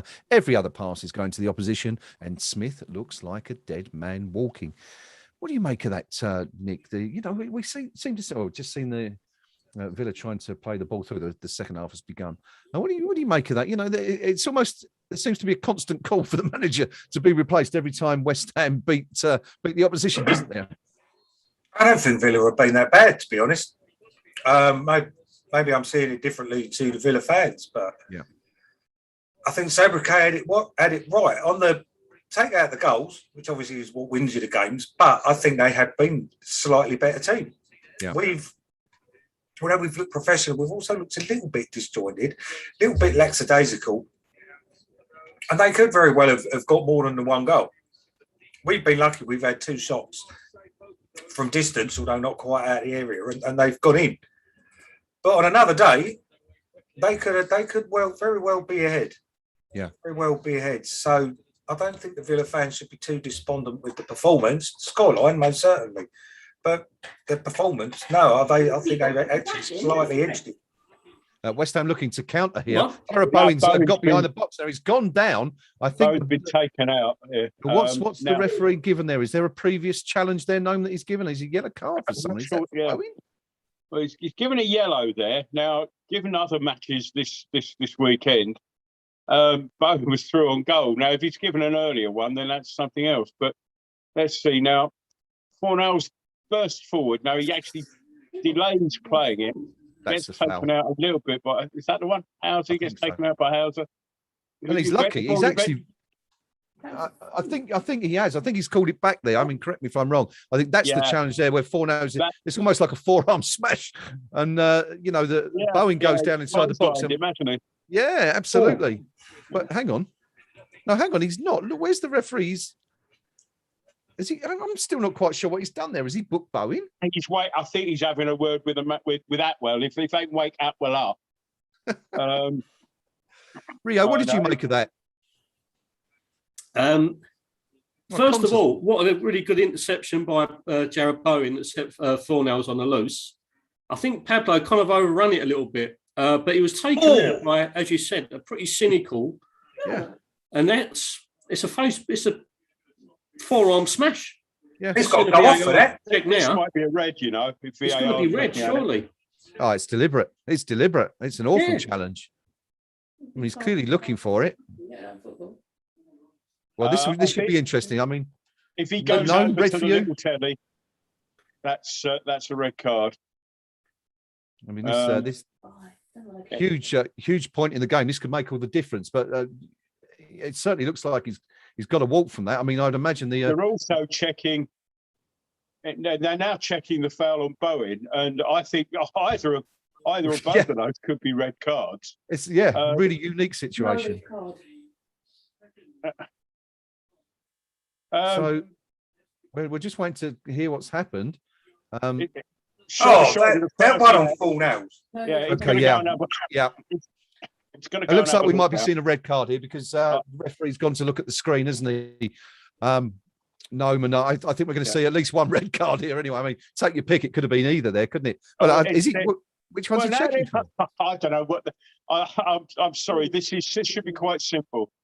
The Fornals one looks like it's been disregarded. Yeah. Yeah. But I think this is either one. I said you could give either one. Now, I think we're going to see a red here. Okay, so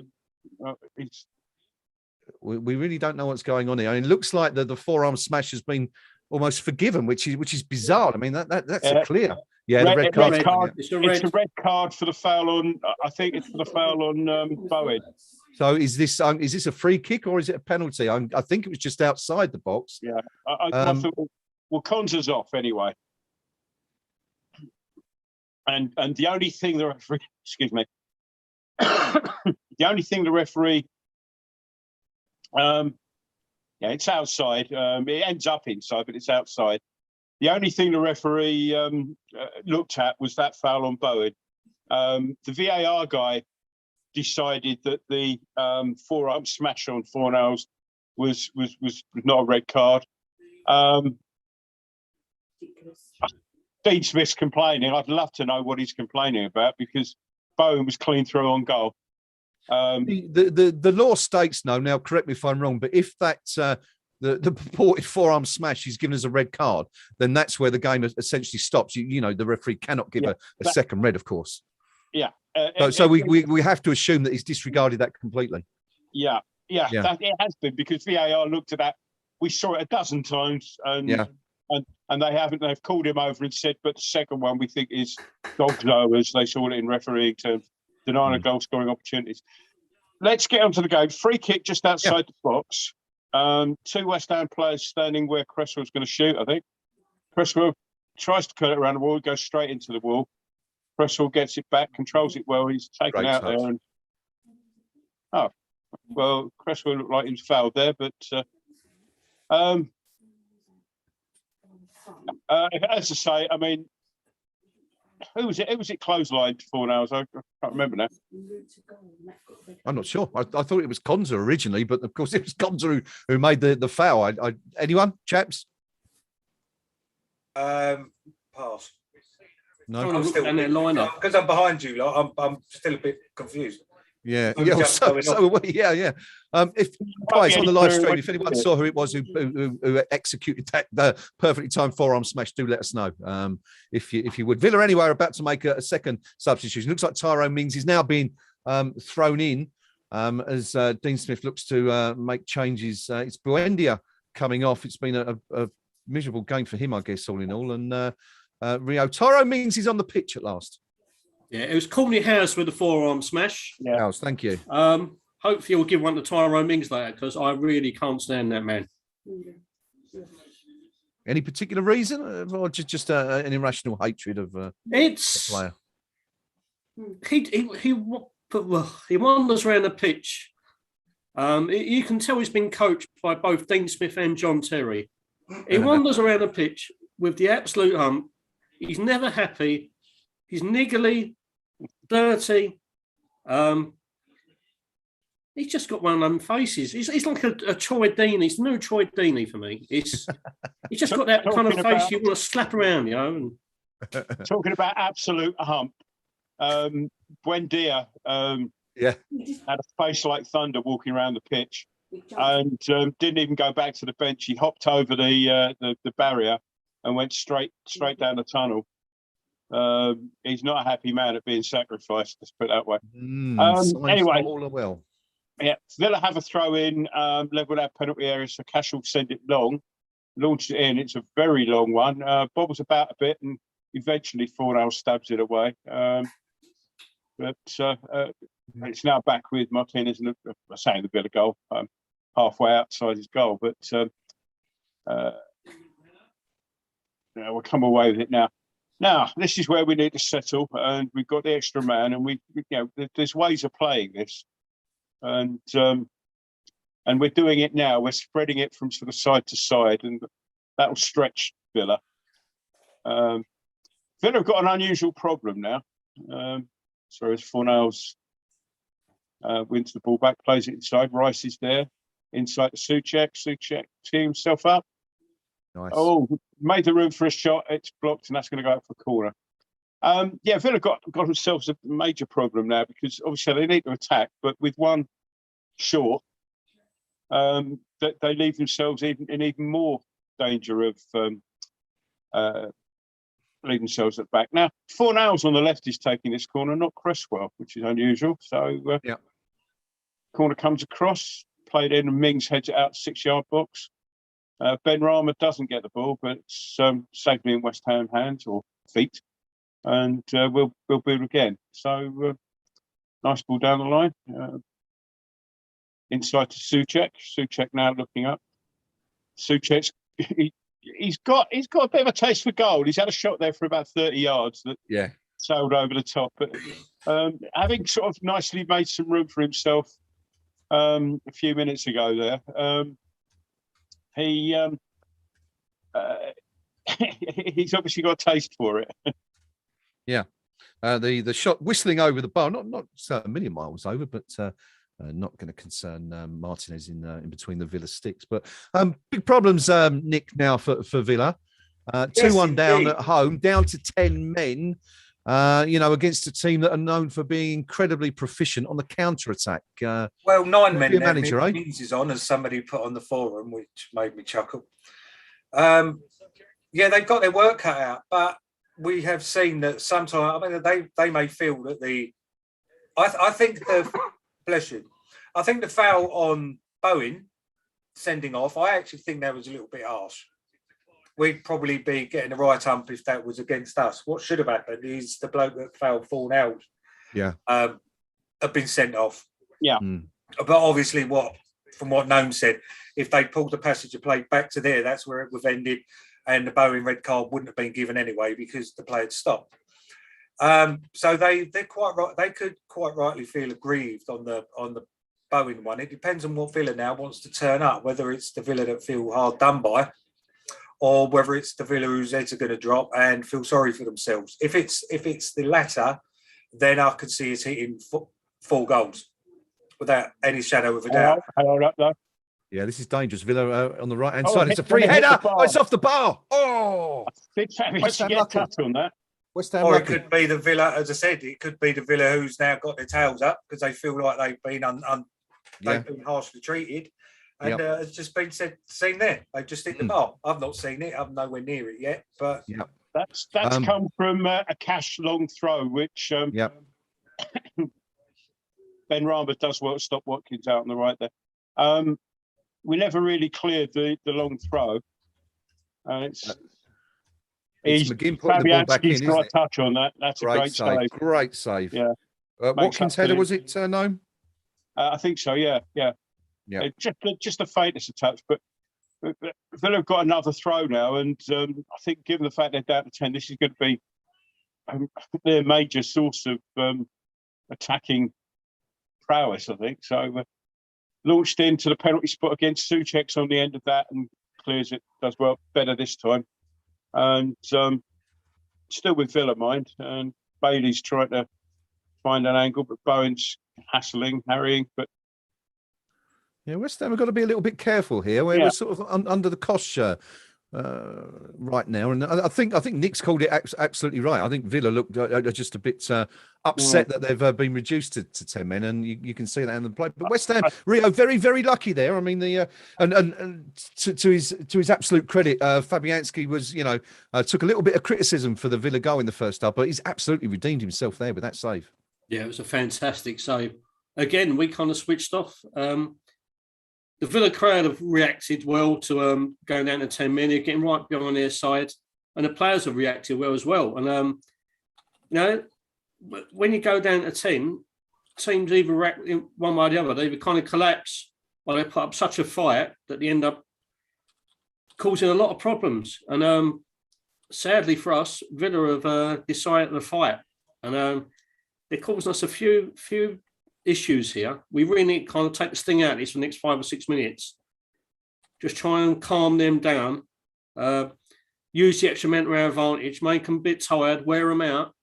Because the way they've reacted initially, Villa have taken a game to us. Certainly are. Well, we've really got to take the sting out of this now, haven't we? Yeah, I would. I think, Rio, you're giving Villa a little bit more credit than they're due there, because that shot came purely as a result of the one tactic they seem to have at the moment is this Mac pass long throw. Let's launch it into the penalty spot, and we've dealt with that fairly well up to that point. The only thing there was, hang on, I'll come back because Bowen's just run into traffic and he'll give away a foul there. The only time that we didn't deal with that was the first header from that throw was Souček's, and up to then he dealt with pretty much everything. That one he didn't get a clean header on, and we had trouble clearing it, and it came back in. Whereas, so that's the thing. That's their threat at the moment. My issue at the moment, that's the second time Watkins has been left completely unmarked. And with 11 against 10, that should not be happening. So that's my kind of issue there. That's a good point. Yeah. Fair point. Well made. Yep. We're an hour into this one, 2/3 of the way through the game. West Ham leading 2-1. Villa down to 10 minutes. All looking quite rosy at the moment from a West Ham perspective. But of course, a lot can happen in the remaining half hour. Of course, we'd like to see West Ham go and get another goal or two, but not really threatening right now. The Hammers hoping to just soak up this sort of bit of Villa pressure that we're experiencing right now. And it's almost, Nick, it's almost a bit like going back to Stoke, isn't it? 5 or 6 years ago with Rory Delap hurling those long balls into the box. Matty Cash doing it today instead for Villa. He is, but I think now we need to get a grip on the game. I think the sending off has affected us more. Yeah. I think we was as confused as the players on the pitch, I think, as to why the one that did get sent off, and the one at Oblak's Fornals didn't. Yeah. Let's get a composure back. And I think when we do get a composure back, we're going to get. I still think this is going to end 4-1. I think we've still got a couple of goals in us yet. Okay. I'm not panicking. Well, Villa have a free kick in a dangerous position. They're about 25 yards from goal on the right-hand side. It's right out by the touchline. 24, it's more like 29 yards, actually, judging by the lines on the pitch. But West Ham, of course, do have that man advantage in defence, and we're just waiting for the ball to be taken. They'll be coming in from the right-hand side very, very soon. The players lining up on the edge of the box. Noam, do you want to take us through this one? Yeah. Just wait for it to be taken. And swung in, and Johnson did quite well there to deal with it. He was left with one on his own there, but headed it clear and cleared into Villa territory by Bowen. Bowen's nicked the ball back. Now this is Good where we'll ball. get it. Oh, go That's on, a great ball. Oh, just slightly too much in it for Antonio, but that's where we're going to get them. We pick up a loose I think, ball, yeah. and we're Four going nails, again isn't it? here. Ball played by Fornals out left, and Ben Rama's now looking and keeps it simple this time. He's got Rice involved. Rice out to Cresswell, and this is where we'll get them though. We'll nick a loose ball, and 2 passes later it'll be it all peters out with a throw in. Cresswell confused. He didn't think it came off him. I think actually, I just want to give credit to Martinez. Actually, that was a lovely through ball, played into the path of Antonio, and to his credit, Martinez was out, like a rocket, playing that sort of sweeper keeper role that's so common these days to pick up the ball before some 30 yards from goal. So credit to the Villa keeper there. But I guess that's it. Isn't it, Rio? This is where we're really going to profit from now. Nick's obviously laid that out earlier. As we see Manuel Lanzini receiving instructions from David Moyes, looks like he's about to come on. But it looks like we're going to be able to pick them off, hopefully, on the break and take advantage that way more than anything else. Yeah, the thing is, we've got to be really sharp in our decision making. A couple of times when we've been on the attack, with Souček, when he had that pop for about 25 yards, Jared Bowen was in acres of space on his right-hand side, and he neglected to pass to him. We just had another passage of play where I think Bowen was at fault that time. Ben Johnson on the overlap, he was free. And again, we didn't pick the right pass. So we've got to be really kind of a bit more clinical and a bit more thoughtful in the way we approach things. So that Lanzini's on for Ben Rama. I don't think Sides had one of his best games. He's not been at the races the last 5 or 6 matches for me. So it's really no surprise to see him be replaced. But hopefully Manuel will use a bit of intelligence, help calm things down a little, and use a bit of incisive passing and get in behind the Villa defence. Plus, of course, he can put in a tackle as well. He's not afraid to. Whereas, it's not Ben Rama's strongest point, is it? And if he's not performing too great up front, granted he got the assist for Rice, but other than that, it's been pretty anonymous all game, I think. Good substitution, I think, and the right one at the right time. So hopefully a bit of Lanzini magic to come. Love to see him get a goal, actually. It's been a while, isn't it? It certainly has. Certainly has. He's got one this season somewhere, hasn't he? I can't remember who again. Didn't he get one in Europe? Actually, well done, yeah. In Skenk. Well, Rice plays the ball down the line to Cresswell, plays it straight first time to Fornals, who unfortunately his cross is blocked. And Villa will try and get this away. It's good work by Watkins. Holds the ball up well. Yeah. Now Cresswell's back, and well done, well played. Muggs young, fades to send a back pass in, then turns away, and we can actually build again. Well played, Cresswell. Really good defending that from Cresswell. I think that's the sort of thing that often goes overlooked, isn't it? Does the simple thing like that really well, and we've got to be careful there, though, haven't we, Rio? Even though we've got the man advantage, we don't want to get caught out ourselves, piling forward looking for that third decisive goal, do we, really? No, definitely not. We've got to be mindful that Villa have caused us a few problems since the sending off. And I say our lax passing has not caused a few more problems as well. Souček, a bit of a late kind of loose pass earlier, almost led to a Villa opportunity. We've got to be professional. I think that's the thing. A bit more intelligent in our decision making. We're on the attack now, though. Lanzini left-hand side, crosses it in. A little bit nothing really done. That Bowen's picked the ball up. He's dancing around in the box, and I think he's forced a corner here. Yeah, well played, Bowen. Well played, Johnson, for actually sort of keeping that alive when the cross went behind everybody as well. Villa looked to bring it away, and Johnson put the block in, which set Bowen up. So here we go. Now right-hand side. Bowen's going to take this one. Rare corner for West Ham so far in this game. Not had too many. But Noam, take us through it if you will. Yep, I'm still waiting for the set pieces stat to appear on the screen. It hasn't. Bowen puts the corner in, and it's headed up in the air by Villa to the edge of the box, and that hurt. Lanzini takes a volley first time. That's a free kick. Yeah, that's good. One of those painful ones where Lanzini sort of takes a swing at it, and It was Ashley Young who was right in front of him. Let's have a look at this again. It's be a good view of it. Well, yeah. I'm not sure there's much in that. Put his back into him a little bit, yeah, sort of thing. Well, I think that's 1-1 because we had one of those against us earlier on. So I think that's a leveller. Yeah, I thought I've got to say I think he's a little bit hard done by here, but this is a really dangerous. From the first angle that he caught him on the shin. Yeah, sort of thing from the first angle. Yeah. Second angle, it's less so. But I guess you could argue that turning his back is not in control of what he's doing there. So I guess that's what the referee's seen. But certainly not the wind out of Lanzini. Yeah, for sure. So what are we here? 22 yards. 22 yards is what I was going to say. Cresswell's looking interested. They've got a wall and a draft excluder. What a good save! Good save by Martinez. That was Rice took it, and not Cresswell. He's everywhere. He wants a hat trick today.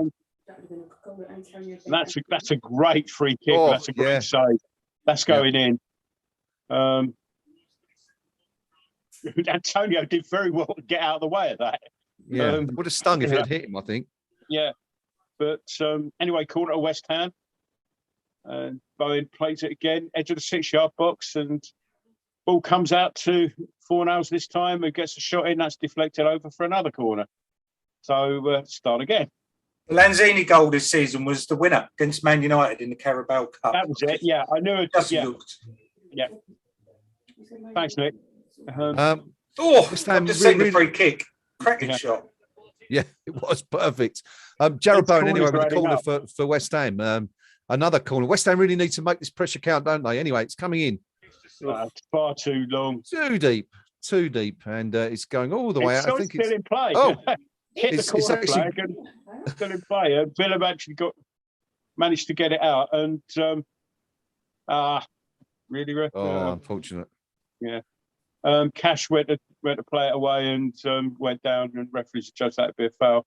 One of those ones you rarely see, but they're showing again the 2-inch.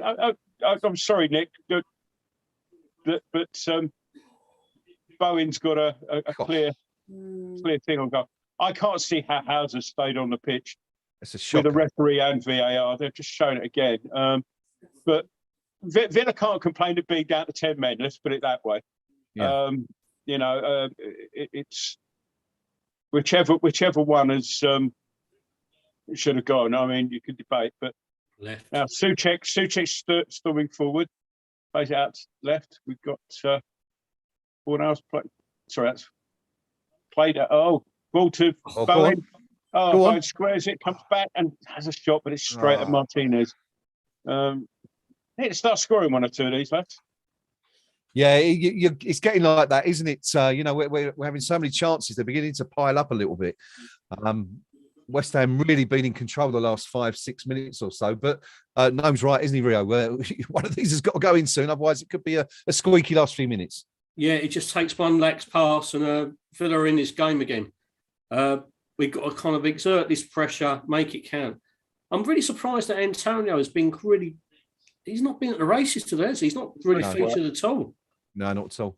I would say, on a normal day, I'd replace him. But who do you actually put on for him? Do you give Yarmolenko a bit of a run out, or do you just hope that eventually that Mick will come good and use his power and pace and exploit the back four? But he's not featured today. And my worry is if he gets frustrated like he has been done in the past, he could get himself in the book. Yeah, take him off and bring on Vlasic. I think might be a good idea. Bench for Villa coming up now. Bailey's coming off, and he's been replaced by El Ghazi. So fairly anonymous, I think, Bailey, for all the pre-match stuff we gave him. So El Ghazi on instead, and it's another throw to Villa. It's going to be another long Cash one. Okay, we'll stick with this for a moment. Yeah. Sorry, Cash is still sort of organising people into where he wants it to be. Throws it in. It's not actually particularly accurate. It goes to the edge of the box. Declan Rice clears it. It's towards again, but a bit of a schoolboy sort of hacking around there, and Villa still on the ball now. Rice trying to get over. Good effort by Cash, but it's to say good effort. It was a clean effort by Cash, but it was a good couple of yards wide in the end. That wasn't the greatest of throw-ins from Cash. Now Rice ran into trouble. That's unusual. Rice running into trouble and losing the ball, which just invites Villa back onto us. It's very, very direct from Villa now, isn't it? I mean, even the the play. It's almost pretty route in one. a way. It's almost rugby-like because they're kind of playing for those throw-ins. The ball's getting played down that channel, and it's kicking for touch. In rugby parlance, it's almost like that. That's their tactic. Yeah, by and large, we dealt with it. It was just that one thing, really. But but it's always a little bit of a worry because you only need to have one little slip in the books like that when there's all that going on. And Nick, it's all a little bit desperate, isn't it, from Villa? It's very desperate from Villa. But the West Ham way being is that they actually look the more likely to score, I think, than we do, which is quite worrying. I predicted 20 minutes ago now, 10 minutes ago, how far we played, that things would start to settle down. But it just seems to be all Villa at the moment. Even mistakes as Gnomes, I missed it, but the Rice giving it away.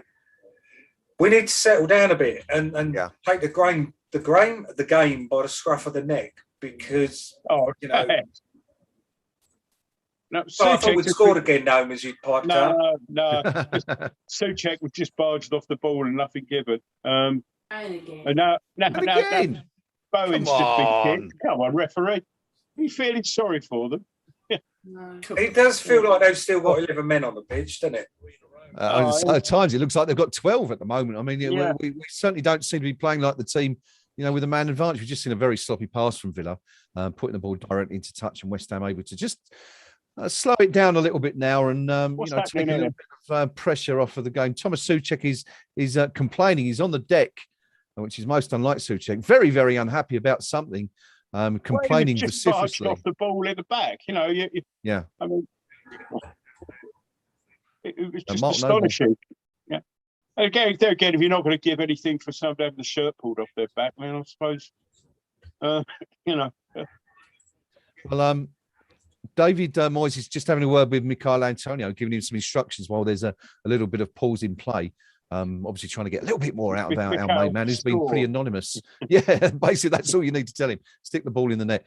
Been pretty anonymous so far. Souček is back on his feet anyway. He looks a little bit hurt by not being given anything. And Mark Noble, meanwhile, is warming up on the touchline just in case. But as we say, that sort of took the sting out of play a little bit. West Ham managed to waste the 40 seconds and took the throw in and back in possession with Ben Johnson on the right-hand side, who plays it short inside to Souček. Back to Johnson, who looks down the line, but he's tackling. Villa really snapping into these tackles. They've won possession, and this is dangerous. West Ham losing a lot of possession.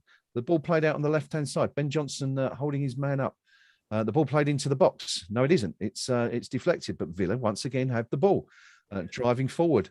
25 yards from goal. It's a little. This is where we'll get them. Yeah, it's well tackled. Souček, look, they tried to play the ball into the box, but Souček was there to pick it out. And West Ham now looking to counter, but yet again, giving the ball away. Rio, we've all said it, but we really aren't playing like the man with. Like a team with a man advantage, are we right now? No, we don't actually. Like we've got 10 men. And when we do get the ball, we are just so wasteful. Everything is incredibly scrappy. There's no intelligence. There's no thought. Villa's work rate and determination are really causing us problems, and we've not dealt with it whatsoever. Yeah. As I say, the ball goes forward, and Antonio gets muscled out there by John McGinn, the ball people.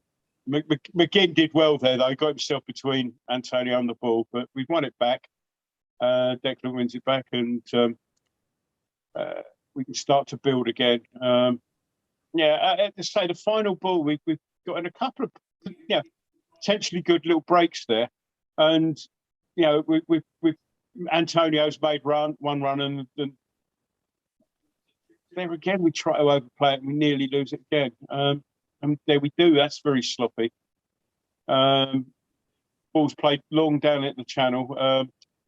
Bonner will shepherd that out.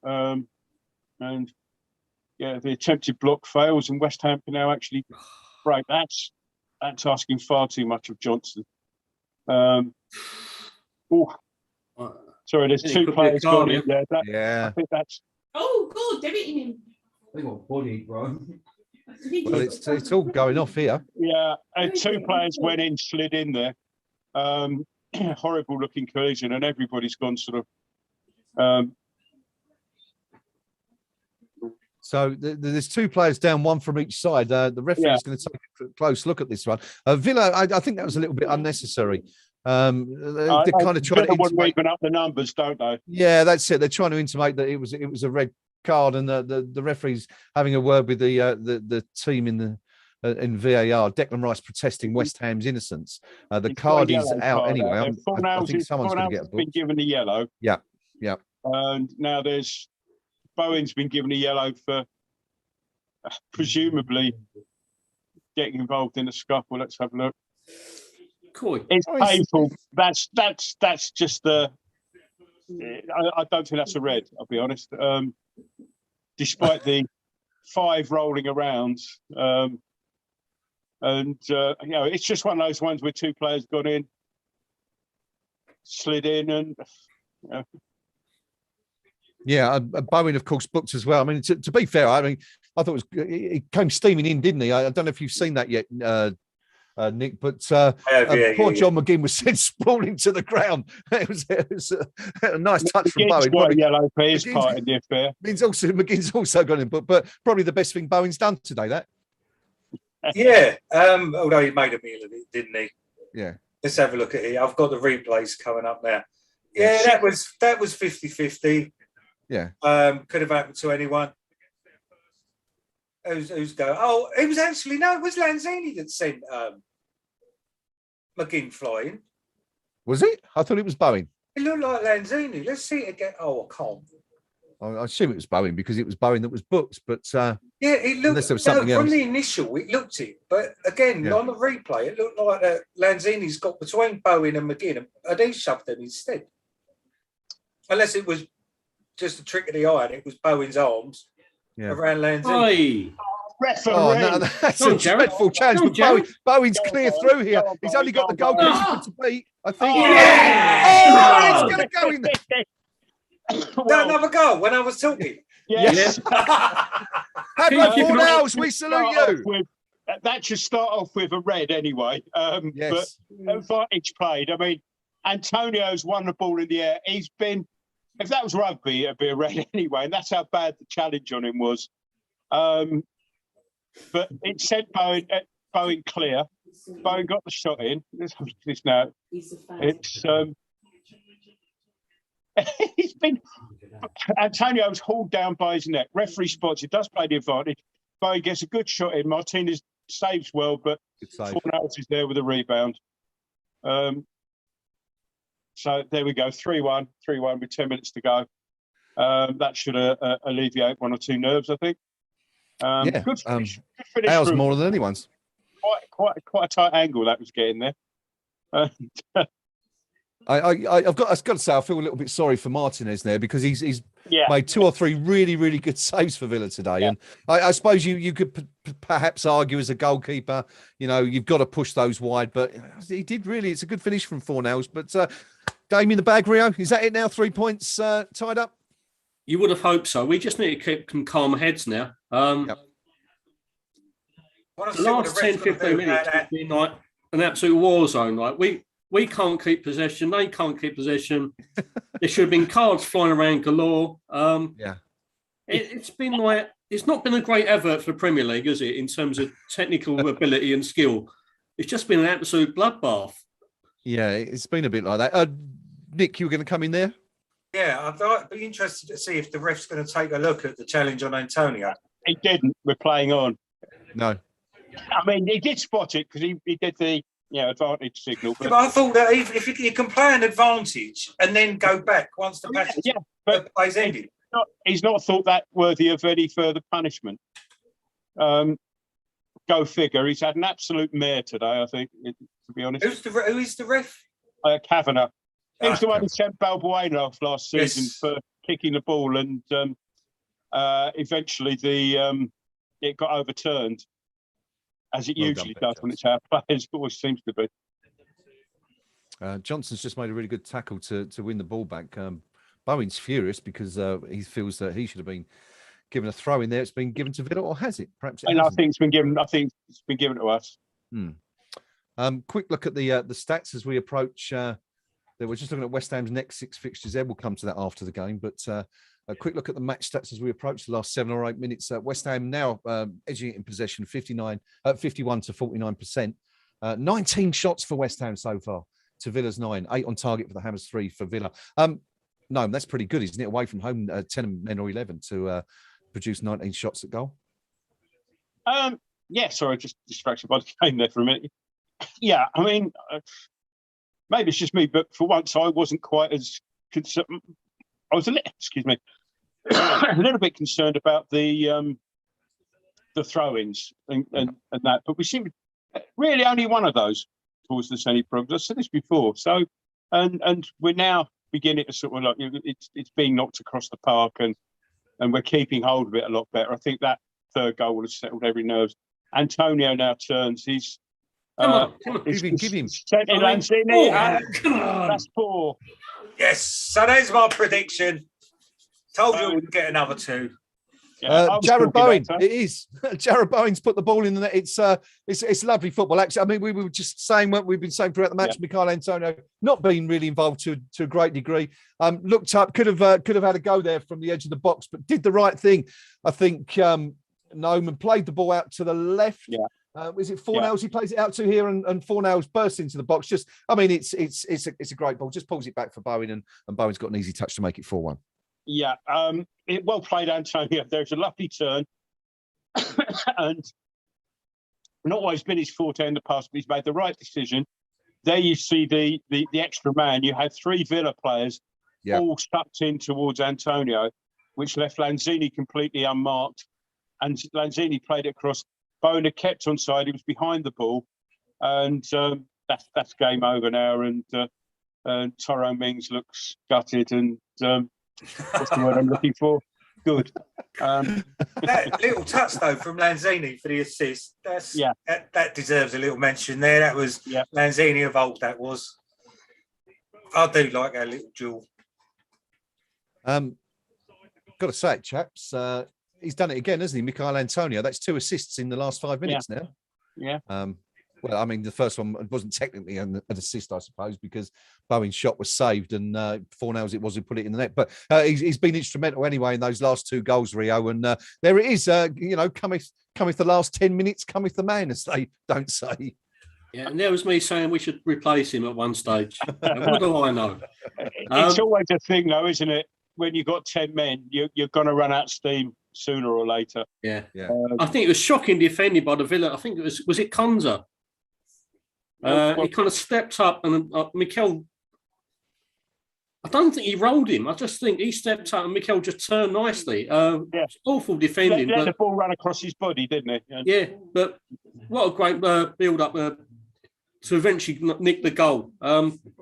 Fantastic football, West Ham.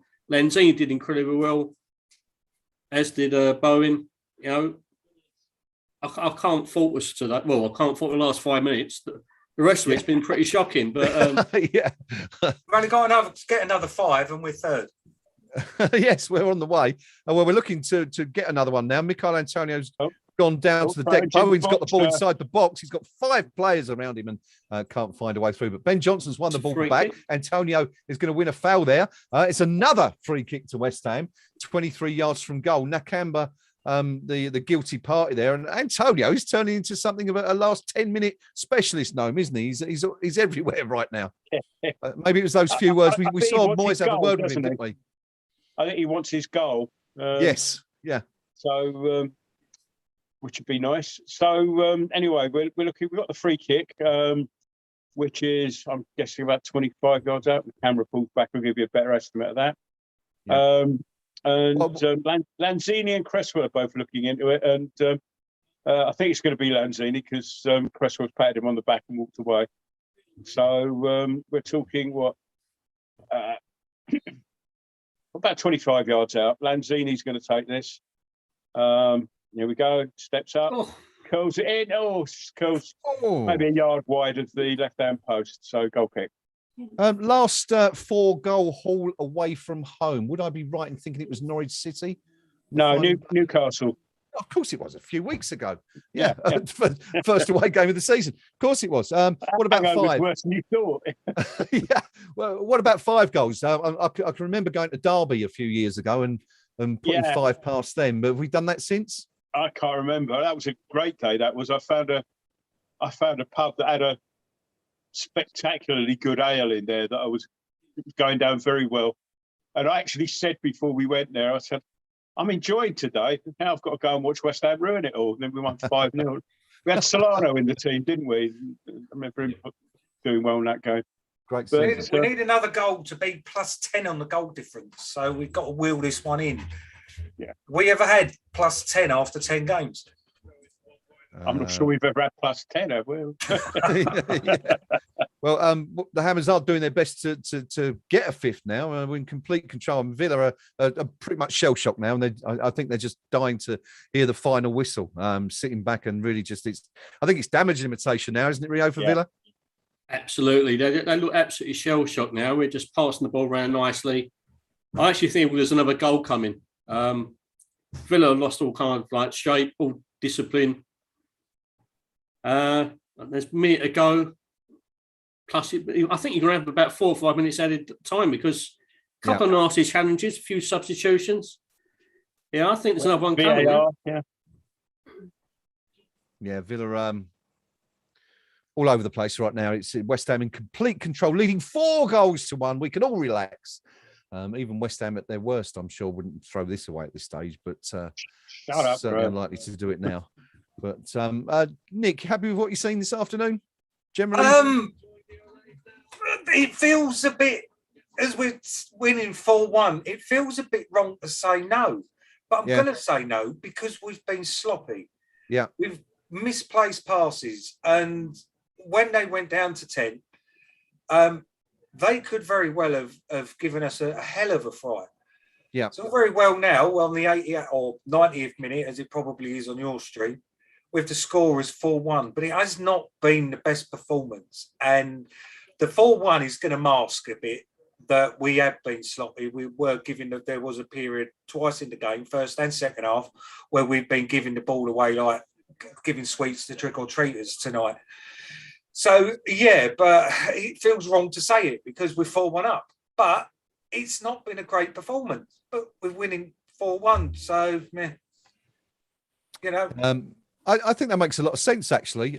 Sorry, Steve, for tempting fate, but you'd hope even now that there's no chance of a miracle, and it certainly would be a miracle. I think it'd be a miracle if they were to score another, let alone 3. But no, do you go along with what Nick's saying there? I think it makes a lot of sense. It's not really, when you look back, it's not been a really convincing performance. Yet here we are, 4-1 up, and somebody's going to break there. It looked like we might be away. But I get what Nick's saying, don't you? Yeah, I can understand. We had a couple of sloppy periods, and what's this Deck blowing now? Declan, sorry, on the ball, just wiggling his way out of trouble there, and we get it clear. 4 minutes of stoppage. We've actually just brought on 2 subs as well. Yeah. Soufal and I can't remember, is it Vlasic? Vlasic for Bowen. Yeah, for Bowen and Fornals. So. I can see what Nick's saying. Sorry, I'll come back to that in a second because we're on the attack here. We just put our foot in it now to slow things down. But I'll give Antonio a go. We've had those couple of sloppy periods, but I kind of take the slightly more optimistic view is if you're having that sort of spell, it's how you cope with it, how you deal with it. And we didn't panic. Now, in the past, when we've had little spells like that, we'd have caved. They'd have hit the bar 5 minutes later, they'd put 2 in. But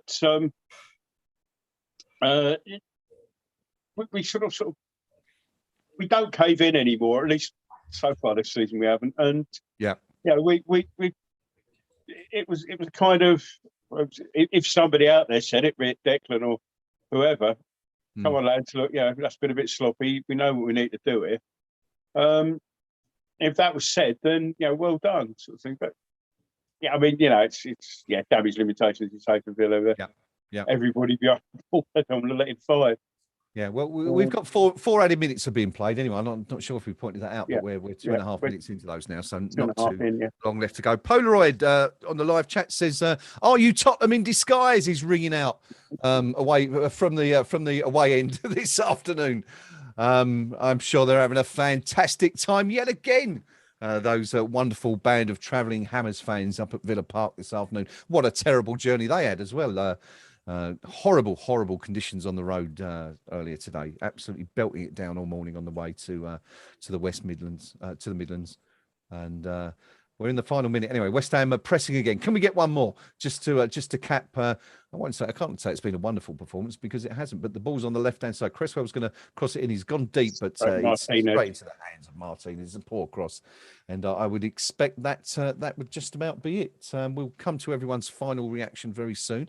As I say, hoping that maybe Chalks and the Pink Palomo will be joining us after the final whistle live from Villa Park. They've been at the game for us today to see what's going on. We've just seen some positive stats for Declan Rice, but Rio, I mean, the chaps there saying that it hasn't been a brilliant performance, is it? I mean, for the first 75 minutes, I guess we were pleased in a way to be ahead, but it wasn't really convincing, was it? And do you think these late 2 goals have sort of put a bit of a sheen on the performance that it hasn't really deserved? Absolutely. Let's say that the final whistle's just gone, and we've won 4-1. All right. Well, we'll come to that in just a minute, Rio, if I may. We'll just do our post-match roundup, if I can. The final whistle has blown at Villa Park. It's finished Aston Villa 1, West Ham United 4. West Ham taking the lead as early as the 7th minute. Ben Johnson cutting inside from the right, receiving the ball from Declan Rice and firing into the bottom left-hand corner of Martinez's net to give West Ham an early lead. Ollie Watkins equalised for Villa on 34 minutes with an effort from around 8 yards with Buendia's assist. West Ham thought we would have a penalty 3 minutes later when Zuma had his shirt pulled in the box, not given. But undeterred, the Hammers went straight back up to the Villa end and restored their lead. Declan Rice firing home from just outside the box into almost exactly the same spot as Johnson scored earlier in the half. 2-1 at half-time, and the game really changed 5 minutes after the restart when Konza saw red for denying a goal-scoring opportunity when Jarrod Bowen was racing away towards goal. 2-1 West Ham. Villa had a really good spell then for about 5 or 10 minutes, put West Ham under a lot of pressure. The Hammers really not coping well with being up against 10 men, but weathered the storm anyway. And then with 10 minutes to go, Pablo Fornals added a third, the decisive goal that really put the game beyond Villa.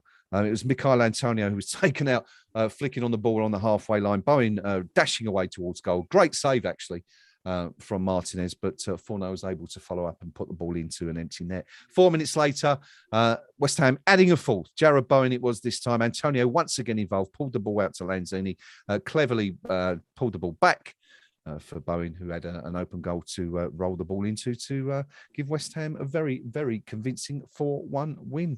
In the end, Rio, I'll come to you first, as you was just about to come in there. Your initial thoughts on what you've seen this afternoon. Aston Villa 1, West Ham United 4. It's a weird time to be a West Ham fan, isn't it?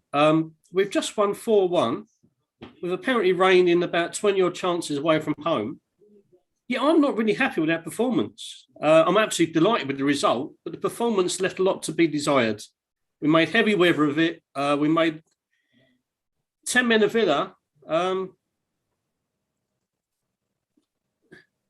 look, I wouldn't say great because they're not a great side, but we made heavy weather of it and we let them into the game far more than they should have done. I don't know. It's a new wave of West Ham, isn't it?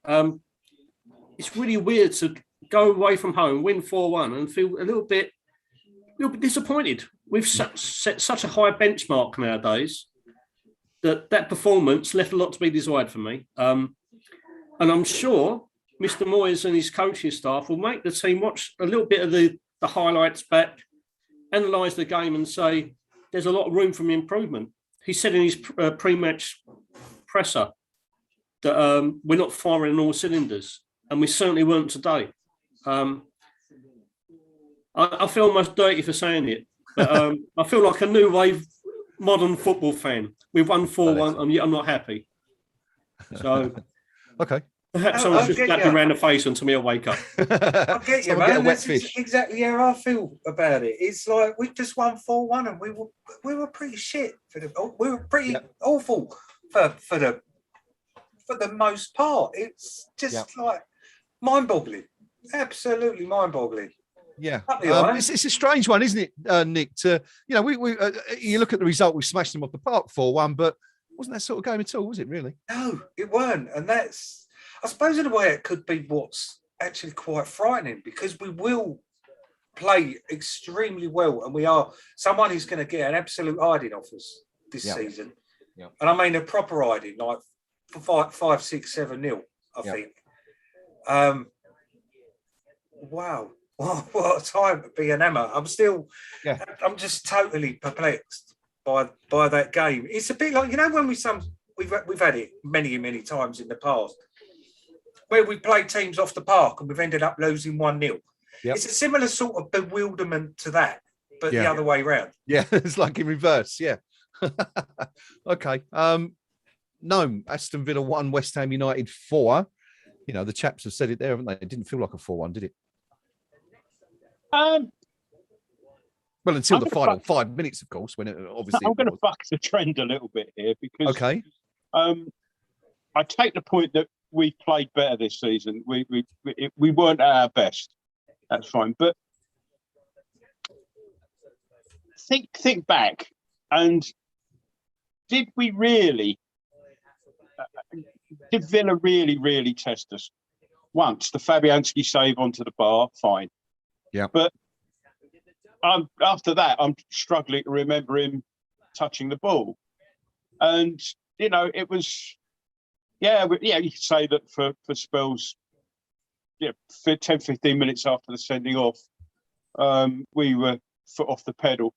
I thought Villa were dreadful. They really didn't. If it wasn't going out for a throw in with Cash lobbing into the box, they didn't really have any clue as to how they might take us apart. I will say, we didn't play as good as we can do.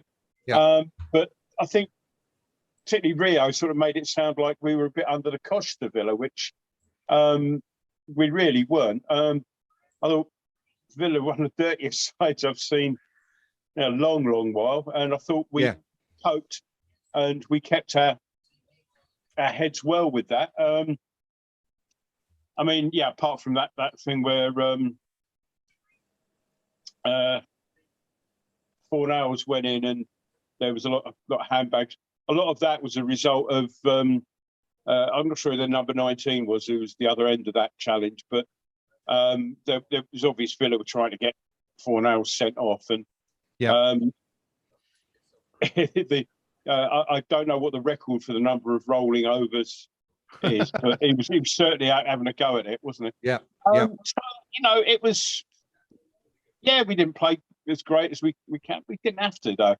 And as Nick said earlier on, I've seen us play dozens of games, hundreds of games over the years where, we've been sucker punched out of a game, and I didn't see that happening today. Okay. Good stuff. No, it was a disciplined performance. It wasn't great, but disciplined, and we still went 4-1. So I'm not going to be. I'd be a bit churlish to put much in the way of complaints there. So that is the point, isn't it? I mean, we've won 4-1. You can't ask for much more away from home. It's never, a bit of a cliche, but Villa Park is never an easy place to go to. But I want to come back to something Noam just mentioned there, gents, if I may. Talking specifically, quite aptly, I suppose, on today of all days, talking about the dark arts and Villa's propensity to put in a dirty challenge. Nick, they were full of it today, weren't they? I mean, we saw. I mean, clearly, was it Hauser? Sorry, just going back to Hauser, who really should have been sent off prior to the challenge that saw us being awarded that free kick and the red card for who was it? Conser, wasn't it? Who got sent off in the end.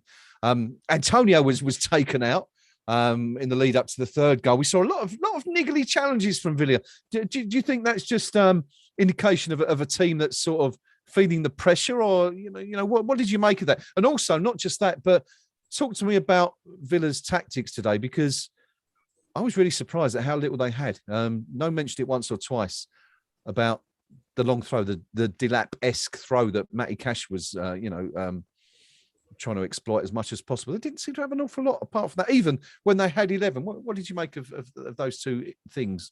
It was very much like watching Stoke of the late noughties.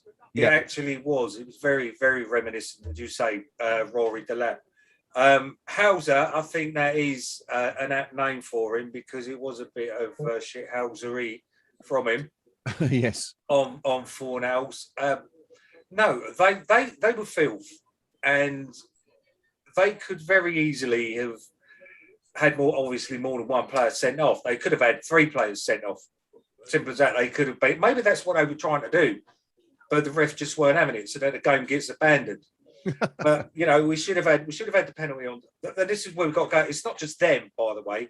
You got to think of the officials. If the officials weren't letting them get away with it, they probably wouldn't have been doing it quite as often, because we missed the penalty on Zuma, which you could say it was immaterial because we scored 60 seconds later. But that's besides the point. It was yet another blatant refereeing cock up.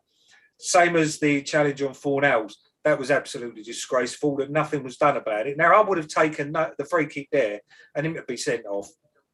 Hauser sent off for the foul on Fornals. Should have been brought back, even though the advantage was played, the foul on Antonio. Yep. Should have been brought back. And the fact that the way their player flopped about like a fish when he collided with Fornals, which led to the handbags.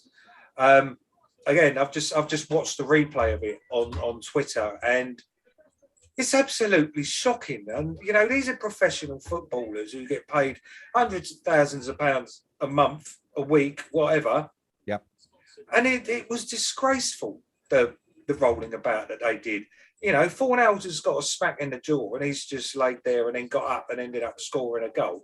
Mm-hmm. But their players, whenever they were touched, it's from the Jack Grealish school of rolling about, I think. But unfortunately, they ain't got the talent to back it up. I hope that they end up imploding and they go down, because there's no room for that kind of thuggery anti-football in the Premier League. Okay, we are just seeing Ben Johnson and Declan Rice being interviewed. Nomi's, I think he's going to, there's the thumbs up. Nomi's going to listen to that for us and tell us what the two guys say. We just saw a few moments ago while Nick was talking there, Declan Rice going over and acknowledging the away support. Just looks like he's absolutely loving life. But while we're waiting for that to come in, Rio, what did you make of Villa's approach to the game, tactical approach that, as I said, the sort of attempt to master the dark arts in a way? Absolutely shocking, to be honest. And a couple of them challenges, particularly the one on Fornals, which was completely disregarded by VAR. Yeah. That was blatant assault. Mm-hmm. It was an absolute deliberate attempt to forearm smash our player, and it's been completely disregarded. But despite all that, throughout the game, it's niggly, horrible, cynical at times. I thought Brentford probably the worst team I've seen in terms of dark arts we've seen so far this season. But Villa took that to another level, but we've added physicality and, as I said, like borderline assault at times. They made a big call today dropping Tyrone Mings, who represents England. And when he comes away as probably the least cynical defender we've seen on the Villa side today, it's a pretty shocking statement on the way that they're being coached at the moment, because it was absolutely horrendous at times. And as Nick said, there could have been easily 2 or 3 red cards for them today. Do you think Dean Smith's in trouble up there? Before about 2 or 3 weeks ago, I thought we would have been one of the safest managers in the whole country. But the performance at Arsenal was absolutely shocking, and that's when I first heard grumblings from the Villa fans about the way he's operating at the moment. Obviously, conceding those 2 late goals to Wolves has made the Villa support pass the shovels around. I think the graves are being dug, because after today, they offer nothing in the footballing sense. It was all physicality, route one, dark arts. As I said, it wasn't a great advert for the Premier League, because we almost stooped to their level at times, not in terms of the physical aspects, but in the terms of not being able to string 3 or 4 passes together at times. And it wasn't a great advert. Until we notched that third, we didn't play a lot of football at all. It just wasn't a great game from a visual spectator's point of view. Yeah, you sort of wonder from a Villa fan's perspective. I mean, it must be hard going, up there at Villa Park so far this season. Not really managed to, they've lost Jack Grealish. Spent the money on a few players, but it hasn't really paid off for them so far, has it? Nick, Villa 15th in the table, 10 points from 10 games. Still, they're only 3 points above that relegation zone. Do you think, think they might roll the dice there if, maybe they fail to win the next 2 or 3? Or do you think it's a bit early to consider Dean Smith's position there? No, I mean, if they pick up points the way, so they're averaging a point a game at the moment. They have had some tricky fixtures. I mean, they've just played us, so that's another one that they've had. I don't think they'll roll the dice. I got it completely wrong, because I was tipping them to do really quite well this season. I thought that they would show that they were more than a one-man team. Yeah. When Grealish went, and I thought that they'd invested the money quite well. So it's not actually clicking for them. Mm-hmm. I think that the manager has got a lot to do with the directness, let's say, the Stoke City Mark II. And I think it'll probably be on that basis that if he does go, that'll be the reason, not so much the results, because they should be doing better than they are with the squad they've got. Some of their parts, in my opinion. But a bit like Nuno at Tottenham, some don't fit, and I suppose to a lesser degree Solskjaer. The longer these misfiring managers stay at their clubs, the better it is for us, because we're settled and we're winning games 4-1 without playing particularly well.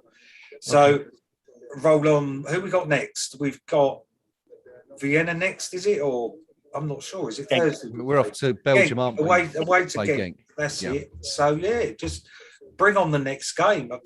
I'm not fussed about Villa anymore. We've quite clearly showed our class against them. We didn't have to get out of second gear. We played pretty badly in it. It was sloppy. A lot of misplaced passes.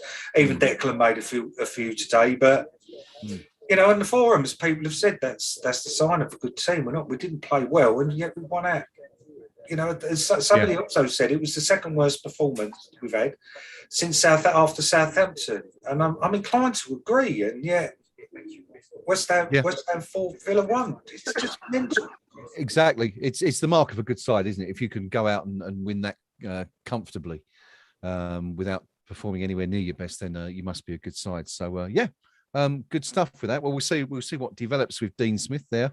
But I guess it must be tough, because last year I think everything went through Grealish, didn't it? And they've lost him. They've lost their main outlet, and they've really got to develop a new system, and it's clearly not working for them at the moment. But anyway, that's their problem. We don't really care. But it's going to be the same for any manager that comes in as well.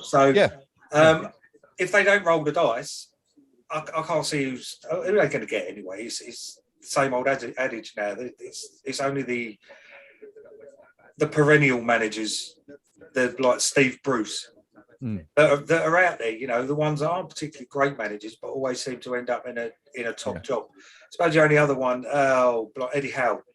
I suppose I think he'd actually be a good fit for Villa. So the longer that they keep Dean Smith, the better. Because someone like Eddie Howe, I think they do very well. a medium-sized club like Villa. So, okay, let's not forget Big Sam's still out there, of course. He's a bit of history with the Midlands. You never know. we'll see what happens there. But anyway, Noam has been listening to the TV for us while we've been chatting away here. Ben Johnson, Declan Rice scored goals 1 and 2 for West Ham this afternoon. They were chatting to the to Sky Sports after the game. Noam, what did the boys have to say? It was a smashing interview, actually. Two cracking young lads there. We can clear up the goal celebration for Johnson. Apparently, there's video out there on Twitter or Facebook or YouTube or something of him doing some sort of similar celebration when he scored a goal when he was about 14. And this came to light recently, so everybody was giving him pelters about it. And so when he scored, obviously, the first thing he was going to do was that. Okay. Declan, and it was again, I guess, a little bit of a reflection of what we've been saying here. He said we won 4-1, but he said, if I'm honest, he said that wasn't good enough. That was a bit sloppy. He said, he said, I know I gave the ball away a couple of times in the second half. He said the manager's not going to be happy about that, and they commented that the manager doesn't want as good as last season. He wants better. And he said, yeah, he said, quite right. So we'll be having words about that. But Johnson's very, very happy to be there, and he's chuffed that because he's had his chance, and he's still got the shirt. So he was very happy. And you can imagine it was all it was like Cheshire cat grins on the face. And, so I'm just going back on here now. They're just showing the red card that wasn't and the one that was. And I just cannot see how that one on Fornals was not. Yeah, bizarre decision not to give that. But and of course, let's point out that the two lads who scored the two goals, both West Ham Academy graduates, which is wonderful, lovely, that was lovely to see. I also should add that they paid fulsome tribute to the travelling away support, not just at Villa today, but they say Declan says he loves playing at away grounds because you're getting wins in somebody else's backyard. And then he says you see the corner with all the away supporters, and he said they're terrific. So, great stuff. It's food for thought. If we beat Liverpool next week, we go second on merit. We could go second on merit after 11 games of the season. We'd take that, wouldn't we?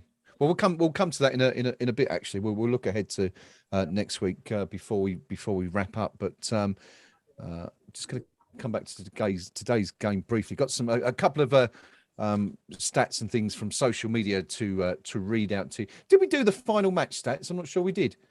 No, I don't think we did. So I'll run through those quickly. Possession 42% to Villa, 58% to West Ham, which is a bit of a turnaround because Villa shaded it, didn't they, in the first half? Villa 9 shots with 3 on target. West Ham 21 shots, 9 on target. 3 corners to Villa, 6 to West Ham. So the Hammers clearly superior in the second half, absolutely running the game there. Of course, with the man advantage, it was a little bit easier, but still worked hard. Statman Dave on Twitter says, as well as scoring the opener, Ben Johnson won more tackles, 8 out of 8, and made more interceptions, a total of 4, than any other player on the pitch versus Aston Villa this afternoon. WhoScored.com. Declan Rice's match stats: 3 shots, 1 goal, 2 key passes, 1 assist, 1 dribble, 4 tackles, 2 interceptions, 3 aerial duels, 1, and they gave him a match rating of 9 out of 10. Tony Cottee, the ex-West Ham striker, saying, what a performance from the boys today. A great time to be a West Ham fan right now. And finally, from this section, Opta Joe, also on Twitter, says, West Ham have picked up 20 points after 10 matches this season, 6 wins, 2 draws and 2 defeats. That converting to 3 points per win all time. Only in 1975, 1976 have they earned more points at this stage of a top flight season. That's an incredible statistic. West Ham's, statistically, West Ham's second best season ever at this point. No, that's some going. It is, yeah. I mean, you know, I'm not a great lover of blandly quoting statistics. I mean, things, but it is good. You can't complain about that. Yeah. I mean, we're talking statistics there, and it's not like you look at the bland statistics on 21 shots, etc. You know, those ones you just read out. Well, you know, that makes it look a completely different game than the one we've watched. Yeah, sure. You don't get any stat on sloppy misplaced passes. They don't show you, sort of thing. Which, I mean, I think we're in danger of coming over hypercritical here. It's but yeah, I mean, we've won 4-1 at the end of the day. Come on, if we can't enjoy these days. Yeah. I think when you look at a couple of years ago, I'm just watching that number 19. That's 5 rolls, is it? All else goes in. Let's see. It goes 1, 2, 3. I did see a post on Twitter actually earlier. Do you remember those flying fish things you used to get in the Christmas crackers? Yeah, and you just put it in your hand, and it's supposed to say you're passionate or something. Yeah, I thought it was very apt. I thought that was a very good description. Sorry, but, anyway, I just having spotted that in the background, I had to comment on that. But no, I think it's a measure of how much we've improved in the last 2 years or so. Yeah. That we're now looking at a 4-1 win, and instead of going, well, we'll take that, we're going, yeah, it's a 4-1 win, but we could have done better there. Yeah. And it was Bowen shoved the bloke over. Yeah. It was. Here we go. 1. There he goes again. Hey. Oh, and he even does the little flip at the end. I like that. He goes over his head. That's impressive. Impressive stuff. I'm sure that'll end up on some of those comedy compilations that Soccer AM and people like that put together. Anyway, let's knocked out by the microphone there. Let's push on. Nick, man of the match, please. Who's your today? Oh, it's hard. Only for the fact of listening to his stats, I'm going to go for young Ben Johnson. His goal and the stats. I've seen on the forum that people said that apart from his goal, I'm looking at you here, SH. Apart from his goal, he didn't really do much, and then his stats get read out that he was one of the best players on the pitch. Yeah. So unlucky to SH. Nice try, mate. But I'm going to disagree with you, and I'm going to have him as my man of the match because he deserves what he deserves it just for that absolutely wonderful little smile of his. Okay, good stuff. Ben Johnson, of course, maybe a slight surprise for some people to be included in the team today with Vladimir Soufal back, but certainly proving that David Moyes was right to give him the shout. Rio, man of the match for you, buddy. I'm afraid I'm going to have to go to the usual stuck answer, Mr. Declan Rice. It wasn't a vintage performance by anybody out there today, but his stats say it all. Was it first for completed passes, first for advanced runs, first for everything, basically? Yeah. And in a poor game of football, he just stood out by a mile. The only person I would have thought came close to him, really, from our point of view, probably Jarrod Bowen. Not that he had a fantastic game, but his work rate, energy, contributing like a couple of the goals, and also shoving John McGinn to the ground like that gives him a bonus point for me.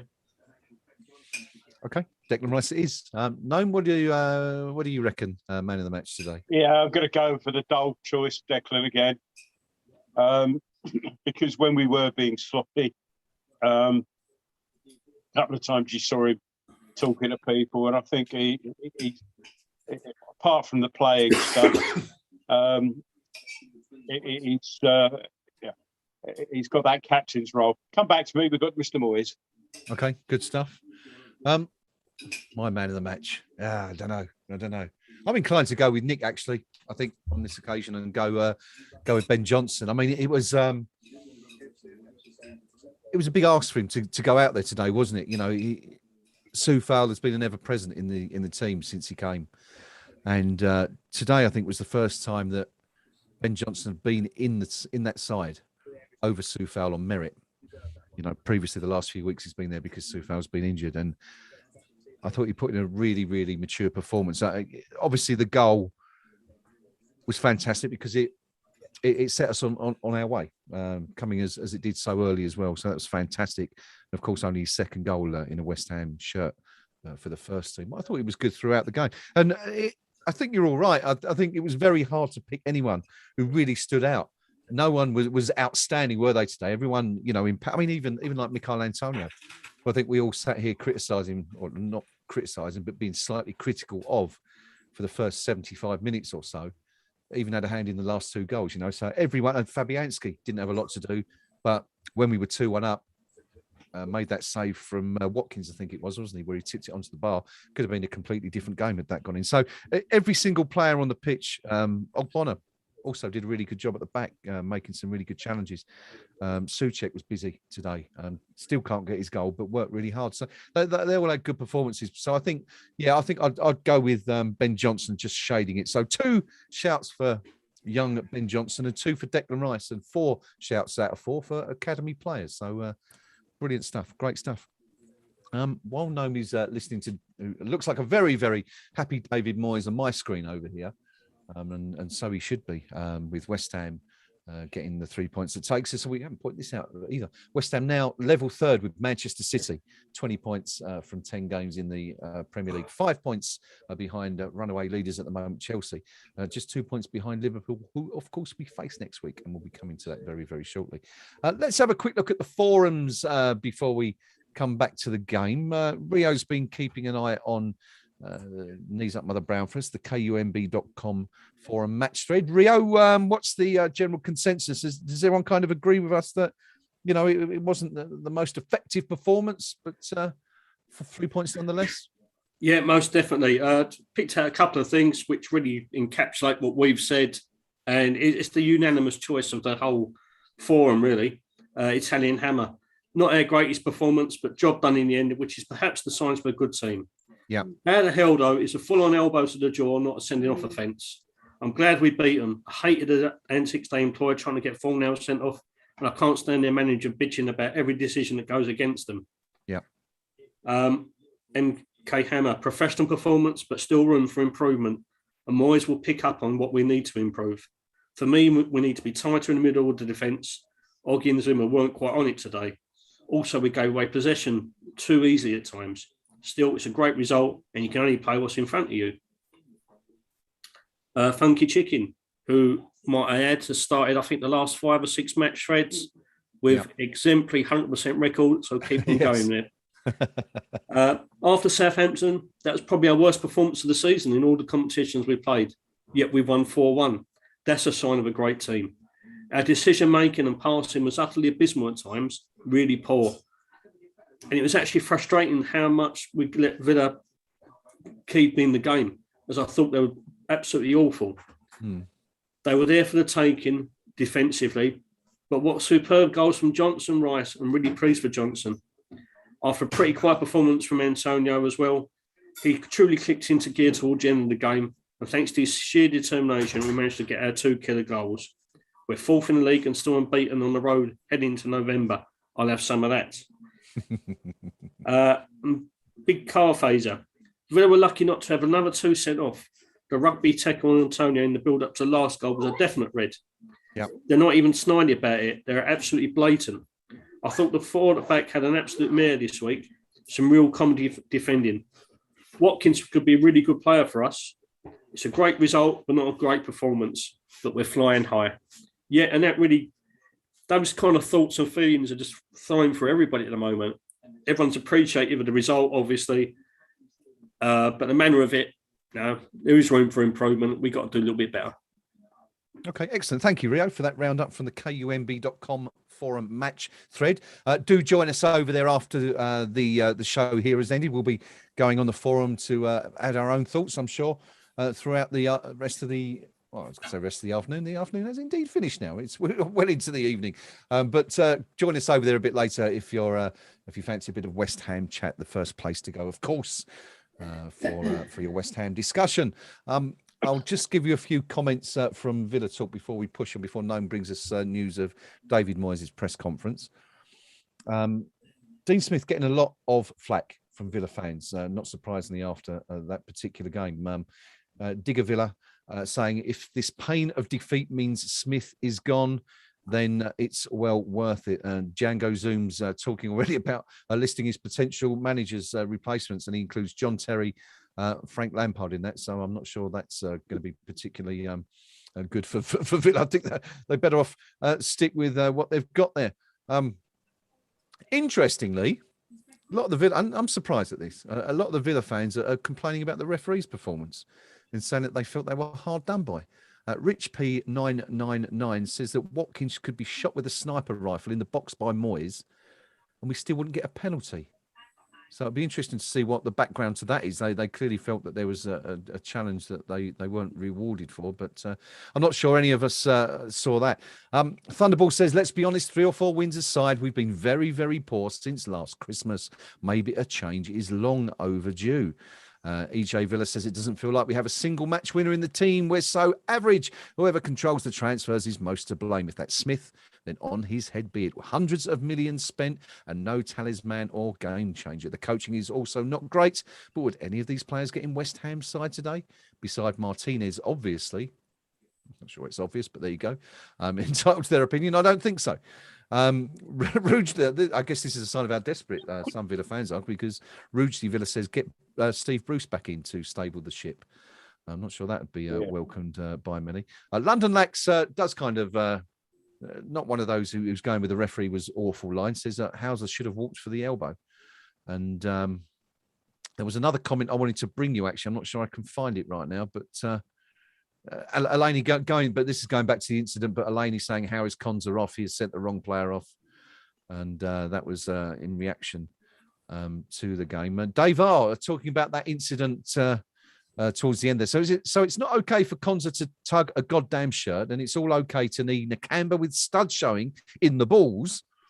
He's got very big balls if he was kicked there, that's for sure, because he was clutching his upper thigh. And okay for Bowen to come flying in and send a Villa player flying, pushing him. That's the message I'm getting here. This is plain rubbish. Okay. John 062, bye-bye Smith. Nice knowing you. Forever Young. I'm not blaming Smith in this one. Dodgy referees yet again was expected. He must be fuming. Next game will define it. So there are. I mean, again, Spoonie. The refereeing has been awful, but this isn't on the referee. I guess I'll be inclined to agree to a sense that the refereeing was awful, because they should have been penalised a lot more than they were. But anyway, let's push on now. That's the Villa view. Obviously, a lot of very, very unhappy supporters up there in the Midlands, as you would expect, after being comfortably beaten by West Ham. No, David Moyes has been speaking. Yeah, very happy with the result. It's you'll see a theme developing. We could have been better. There were a couple of bits where our passing wasn't as crisp and as precise as we'd have liked, but we'll work on that. And the comment was that I want West Ham to be. I don't want West Ham to be as inconsistent and flaky as people might remember West Ham in the past. Yeah. And he said, I'm hoping that we're doing that. But and the interviewer said, you've had a great week, haven't you? And he said, yeah. He said it's been a good week, but he said, we'll approach this without thinking about that, because football can quite easily come up, and his words were, bite you on the bum. So he's taking his usual level-headed approach to all this. Pleased with the result, can do better. Okay, excellent stuff. I'm delighted. I mean, we're going to have to wrap up fairly soon, but I'm really pleased that we've managed to get the Pink Palermo on the stream before we wrap up this afternoon. Pinky, of course, was one of our number who was at Villa Park this afternoon to watch West Ham comfortably beat Aston Villa 4-1. Pinky, good to see you, buddy. How are you? Yeah, good afternoon, Graham. I'm good, but I have to say, I think the 4-1 score flattered us a touch today. I think we were not anywhere near our best today. I think we were, particularly in the front four, for much of the game. I thought we were flat. I thought we lacked any kind of incision for much of the game.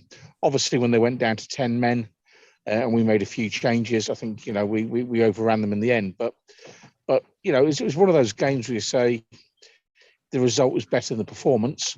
And with the fixture calendar as it is, I think we've just got to accept it's not going to be champagne football every single week. But having said all of that, 4-1 away at Villa Park, thank you very much. I'll have some of that. Yeah, so it certainly doesn't happen often. I mean, it's interesting that essentially what you've said there echoes what we've been saying since the final whistle, is that none of us felt West Ham played particularly well, but here we are walking away from Villa Park with a really, really handsome win on our hands. Nice to see Declan Rice acknowledge the. I mean, I know they do it every week, but he came up to you guys, didn't he, after the game, and what did you make of that? Yeah, I mean, he's playing with a smile on his face, and I genuinely think he loves playing for West Ham United. Yeah, I really do, and I'll be honest with you, I would be very confident of him signing another deal. I really would be. I think the news that we've heard this week from the Czech fella is a bit of a game changer, because ultimately, if you look around the Premier League at the minute, yes, there's the obvious choice you can make in Chelsea Football Club. Yeah. But you end up playing for a different manager every 15 months there. That's going to happen. And I'm not sure he really wants that, because for all the talk about him and Mason Mount being best buddies, let's not forget that Chelsea were happy to let him go. Yeah. We were the club that said, we want you, Declan. So, come and join us. So, I think he's really enjoying it. I mean, what's that? Something like, 16 games without an away defeat, something like that now. Yeah. Sitting fourth in the Premier League. Yep. Just level on points with Man City after 10 games, topping our group in the Europa League. Why wouldn't he be playing with a smile on his face? I think every single West Ham United player should be playing with a smile on their face at the minute. I think it's good. We've got a settled team. We're doing okay. Okay, good stuff. Thank you. I'm going to go around the group quickly. I just want a very quick answer from everybody.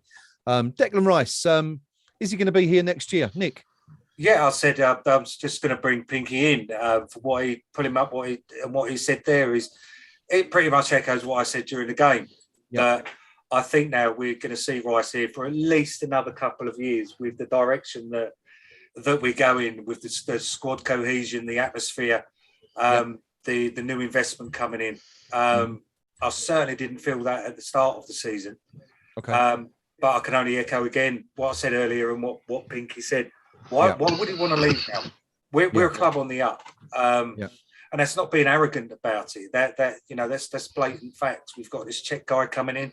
We're sitting pretty fourth in the league. If we get a result against, a 3-point result against Liverpool next week, we could quite conceivably, after 11 games in the season, be sitting second in the Premier League on merit. Totally on merit, not because we've not faced anyone big or whatever, because we've earned it. We've got the points. It's not like we were top of the season at the top of the league at the start of the season because it was 3 games in or whatever. 11 games. The season and the table starting to unravel.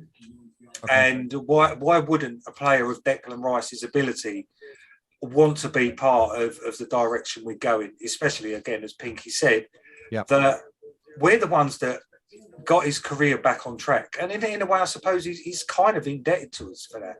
We're the ones that have made him into as well as his own dedication, obviously.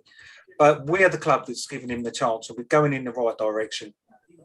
Okay. I can see no reason for at least a couple of years for Declan Rice to leave the club. So we need to time down now to a 3-4 year contract. ASAP. Excellent. Okay, thank you. Nick, Rio, what do you make of this? Declan Rice to stay at West Ham for at least one more season? I completely agree with Nick. Why would you want to leave us? No, it's not harmed his international pedigree.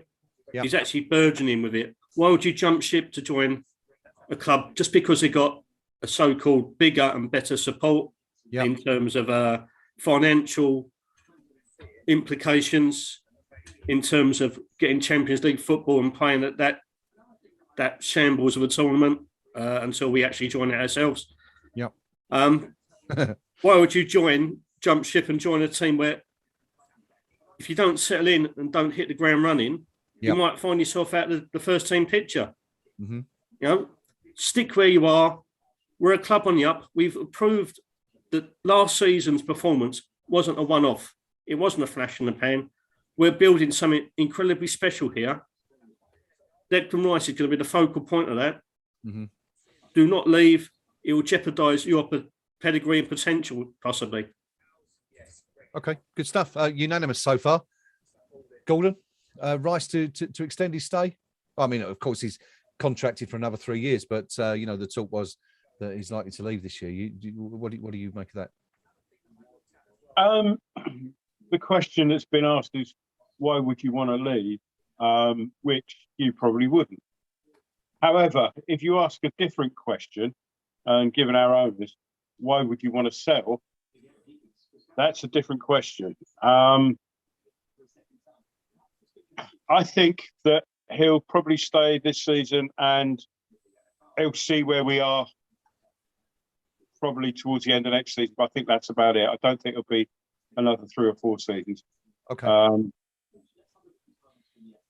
With the current owners, of course, yeah. But yeah. Yeah.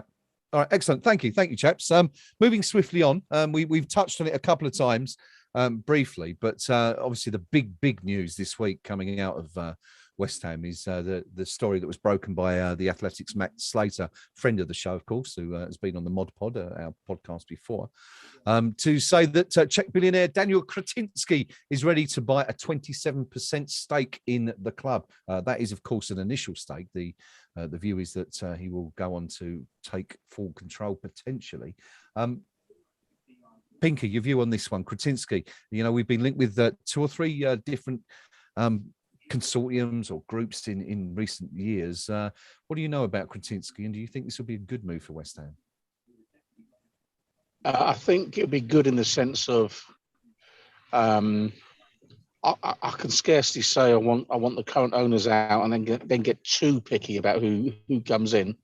If someone turns up and says we're going to take 27% of the shares as an initial investment, that's a substantial investment. And that isn't one that's just putting a few quid in for a kind of a bed and breakfast deal. That's serious money going in. Yeah. Sadly, not into West Ham. That's serious money going into the pockets of David Gold and David Sullivan, presumably. Certainly one of them. It might just be Mr. Gold shares. So that's kind of like I'd like to understand whose shares he's taking is the first thing. But in terms of, is he good for West Ham United?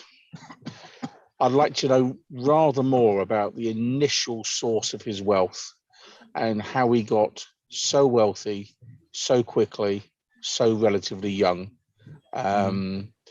because it has a whiff of kind of like the Abramovich feel about it. State energy assets being sold off at rather below market price. Then a separation from a business partner. It's almost an identikit of what went on with Abramovich in Russia. Is it for us to really push, the Czech government for whether or not they got fair value for their assets? You could argue the same when Maggie sold off BT. It was it a fair price? None of us will ever know, because I seem to recall the shares and that going through the roof the next day. So that would suggest that when we sold BT, it was underpriced. So, it's a difficult one, but as long as he comes through with a reasonably clean bill of health there, and there's nothing too dodgy about it, why shouldn't we welcome it? The one caveat I put in that is I'll just remind everybody, all of this money goes into the pockets of existing shareholders. It doesn't go into the manager's transfer kitty. Now, if he wanted to make himself truly popular with West Ham United supporters, by all means give Mr. Gold and Mr. Sullivan money for their shares, but also why not just announce very clearly he will provide an X £million transfer kitty for Mr. Moyes to spend in January for an interest-free loan to the club. Okay, he could do that. Now, if he did that, that would be a statement of intent, which I think would suddenly say, A, he's serious, and B, the football club and the football team get some benefit out of a change in ownership, because that's really what we're interested in, is some investment in the playing staff, not just chuck money at it willy-nilly, but sensible, structured investment that allows us to compete at the end of the table where we now find ourselves. And if he does that, yeah, I think it'd be very good for West Ham. Okay, excellent. Thank you very much. Rio, it's kind of come out of nowhere, this story, hasn't it? I mean, in terms of, being publicised. I mean, it's said that this one's been worked on for a few months now, which, it kind of makes you wonder what the PIA thing was all about. But what's your view on what little, admittedly, that we all know about this guy? I mean, do you think this is the right one at last for West Ham? I think Pinky's put it more eloquently and more succinctly than I can possibly do. I'm always going to approach any new investment, anything that eradicates the club of our current owners with a favourable hat. I just hope that due diligence is done by our owners, which I can't see. I just think they're happy to make a quick buck out of it. I think they've had enough of the constant criticism that is coming their way. But despite the fact that on the pitch, everything is going incredibly well and better than anyone could ever possibly imagine. Yeah. It's rather a fortunate kind of thing rather than a constructed and planned thing by Golden Sullivan. There are some questions regarding a potential new investor. I know I think he's got a rather large share in Slavia Prague, I believe. So I think European rules decree that should he actually wish to take over us, he'd have to sell off his assets there. I think he's within the range. I'm not quite sure. I think it's 40-50%. I stand to be corrected on that, but I do believe he doesn't have a controlling stake, does he? Yeah, that's it. They don't apply. Yeah, his level of investment in Prague wouldn't negate the possibility of him taking out that. If he was to take control of West Ham, I think it's slightly different, but certainly the 27%, I believe, and as I say, I stand to be corrected. I think that's fine. But yeah, it's exciting times for a West Ham fan, isn't it? On the pitch, everything is going absolutely fantastically. Yeah. Off the pitch, new investment to augment that. If everything comes to fruition regarding the takeover and potential investment, the figures being spoken about in the hands of the right manager, which we've got at the moment. We've got a new head of recruitment as well to augment him. Why wouldn't you be excited by it? The reign of Golden Sullivan really does need to come to an end, and come to an end sooner rather than later. Yeah. Let's just hope that this guy is everything that we hope, because we've been mucked about from a managerial ownership point of view for far too long. We really do need someone to take over, steady the ship and guide us in the right direction off the pitch. Yeah. Because on the pitch, everything is going 100% spot on. Okay. Thank you, Rio. Nick, bring you in on this one because you've been quite vocal on the KUMB.com forum in the last 24 hours, earlier today, I think it was, speaking. I suppose you've been arguing in a sense against those who feel that, Golden Sullivan should take no credit whatsoever for what's been happening at West Ham. Now, I know you're still in favour of replacing them, but given the fact that everything's going so well on the pitch, do you think this is a good time to potentially rock the boat? I don't think the way it's. I understand that this is structured of only 27%.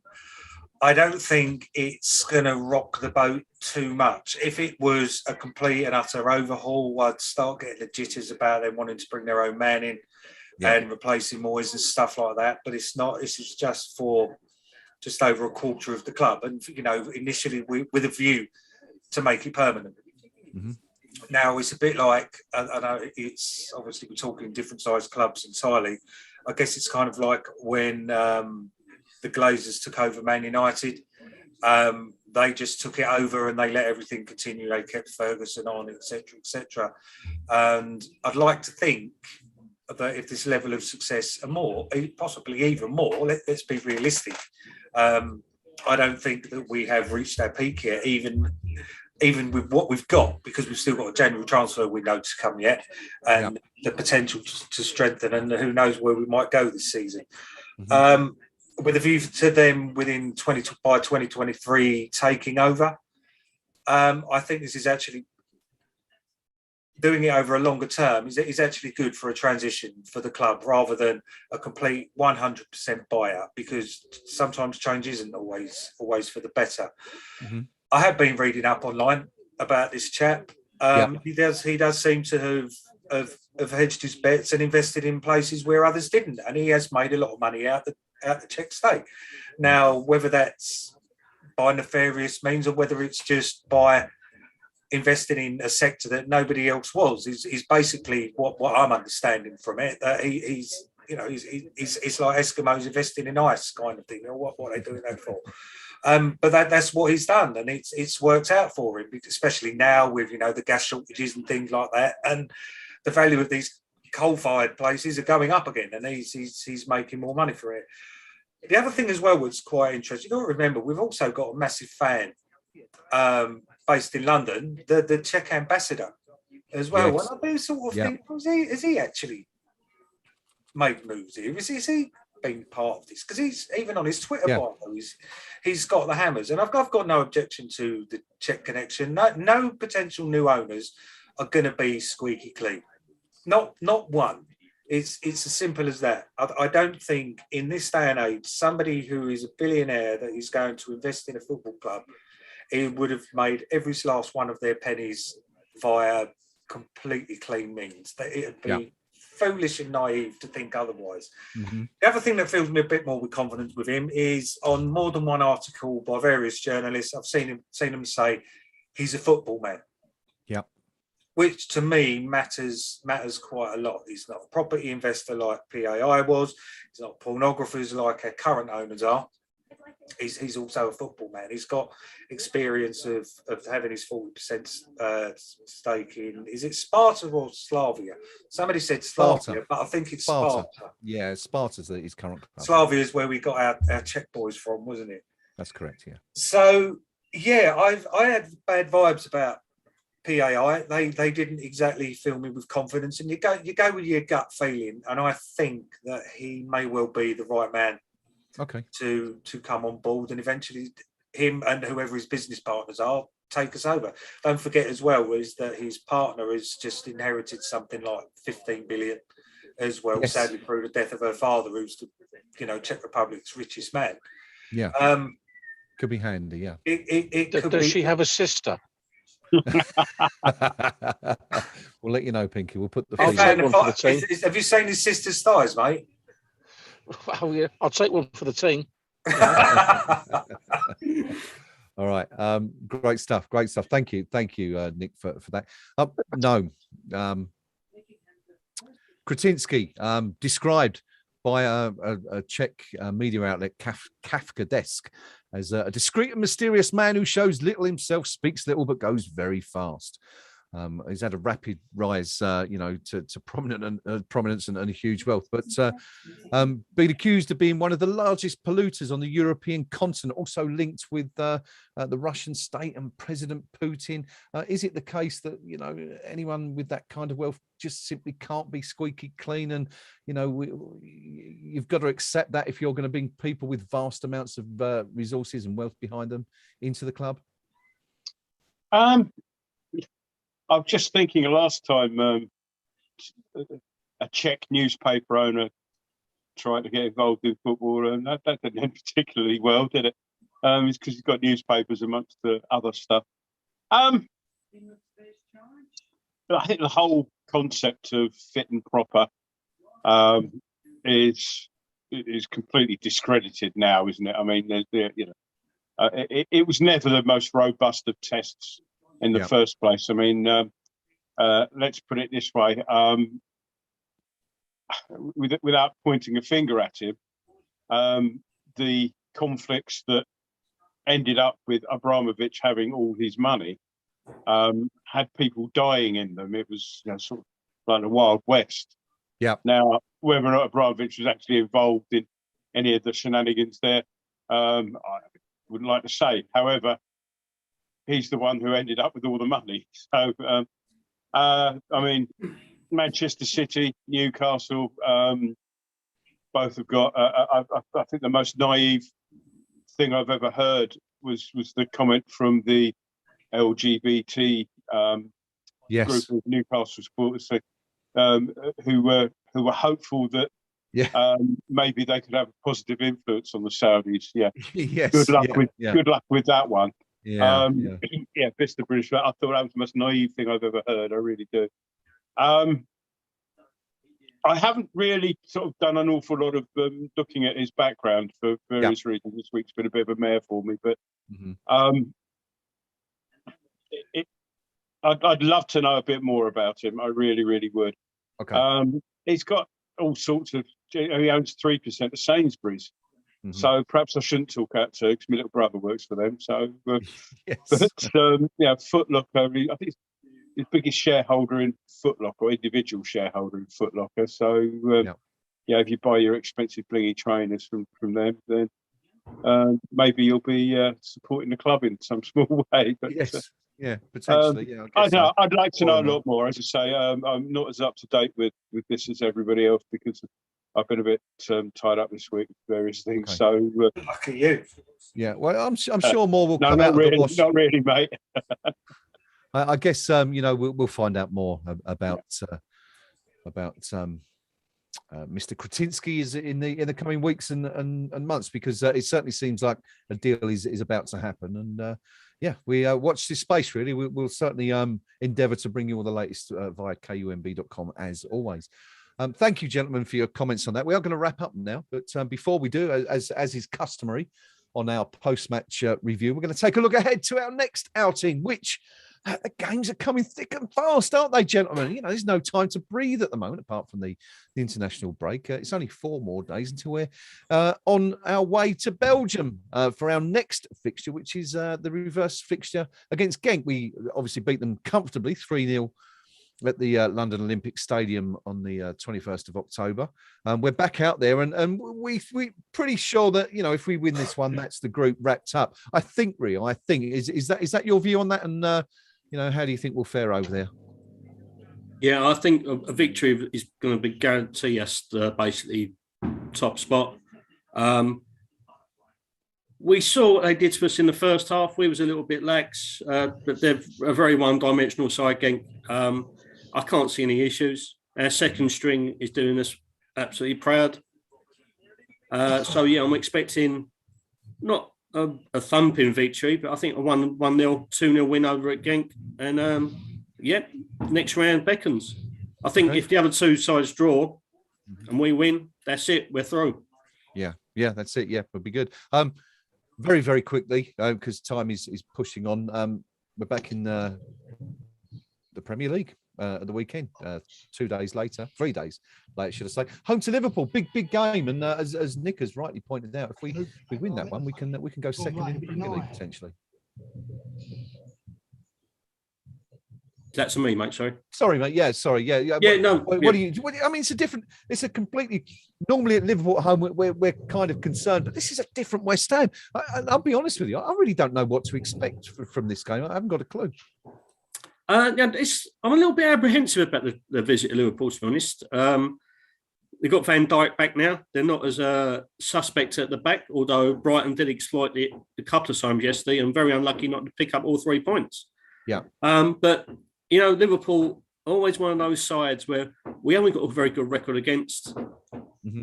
They're packed full of quality. They're going to have that extra day's rest for them, I think will play a big factor.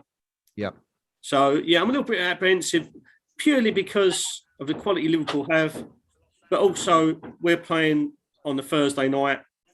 We've seen a couple of times this season already that poorer results have come after European exertions. Yeah. So I'm going to be on the negative side. I don't expect a lot out of it. Anything that we pick up is a bonus. Okay. Very quickly, give me your expected results for those 2 games then. Win, lose or draw against Genk, win, lose or draw against Liverpool. I'm going to say a 1-0 win against Genk. Liverpool, I think we'll probably lose 2-0. Okay. Excellent. Thank you, Rio. And as always, for your contributions throughout the afternoon. Nick, Genk, Thursday night, we're off for our second trip abroad in the Europa League, a game that could wrap up the group for us. And then Liverpool on Sunday. What's your view on those two games? Genk, I think we'll get something out of, and I think that'll be us qualified, as good as qualified for the group for the knockout stages. Yeah. Liverpool.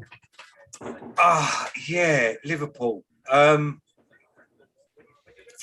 am going to stick my neck out. I think it's going to be a backs to the wall. We're not going to keep a clean sheet, but Antonio loves a goal against them, so that's one goal. It's just whoever's going to score the second goal. Keep Salah quiet. Do what we did with Grealish. I think may not be a bad idea, and double up on him. Why can't we get it? Why not? Yeah, why not? Sod it. We're going to win that and all and go second. 2 wins for you then. 2 wins out of 2. Just rewinding. I've spotted on their YouTube channel about his potential investor. This is for Pinky, but obviously he can't read the comments. David O'Rourke said you need to do your research and investment, Pinky, and I'm getting this doesn't mean anything by that. Is that he's an astute investor who has invested most of his concerns in the UK and Germany, and he's only invested in power stations and coal mines in Germany and not the Czech Republic. Pinky, do you want to answer that briefly? Did he not make his initial money something to do with the Czech power network? I need to look up. I mean, to be frank, I'm not really bothered. My central question and my point remains valid. How does someone come from nowhere to make that much money that quickly? Yeah. Because that tends to imply you've had somebody over at some point or got extremely lucky. Okay.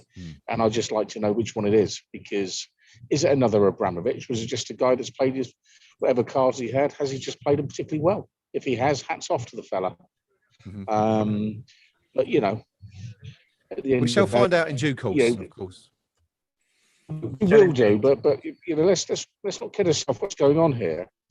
There's an element of people in carbon fuel industries moving into the much healthier, positive image of the Premier League.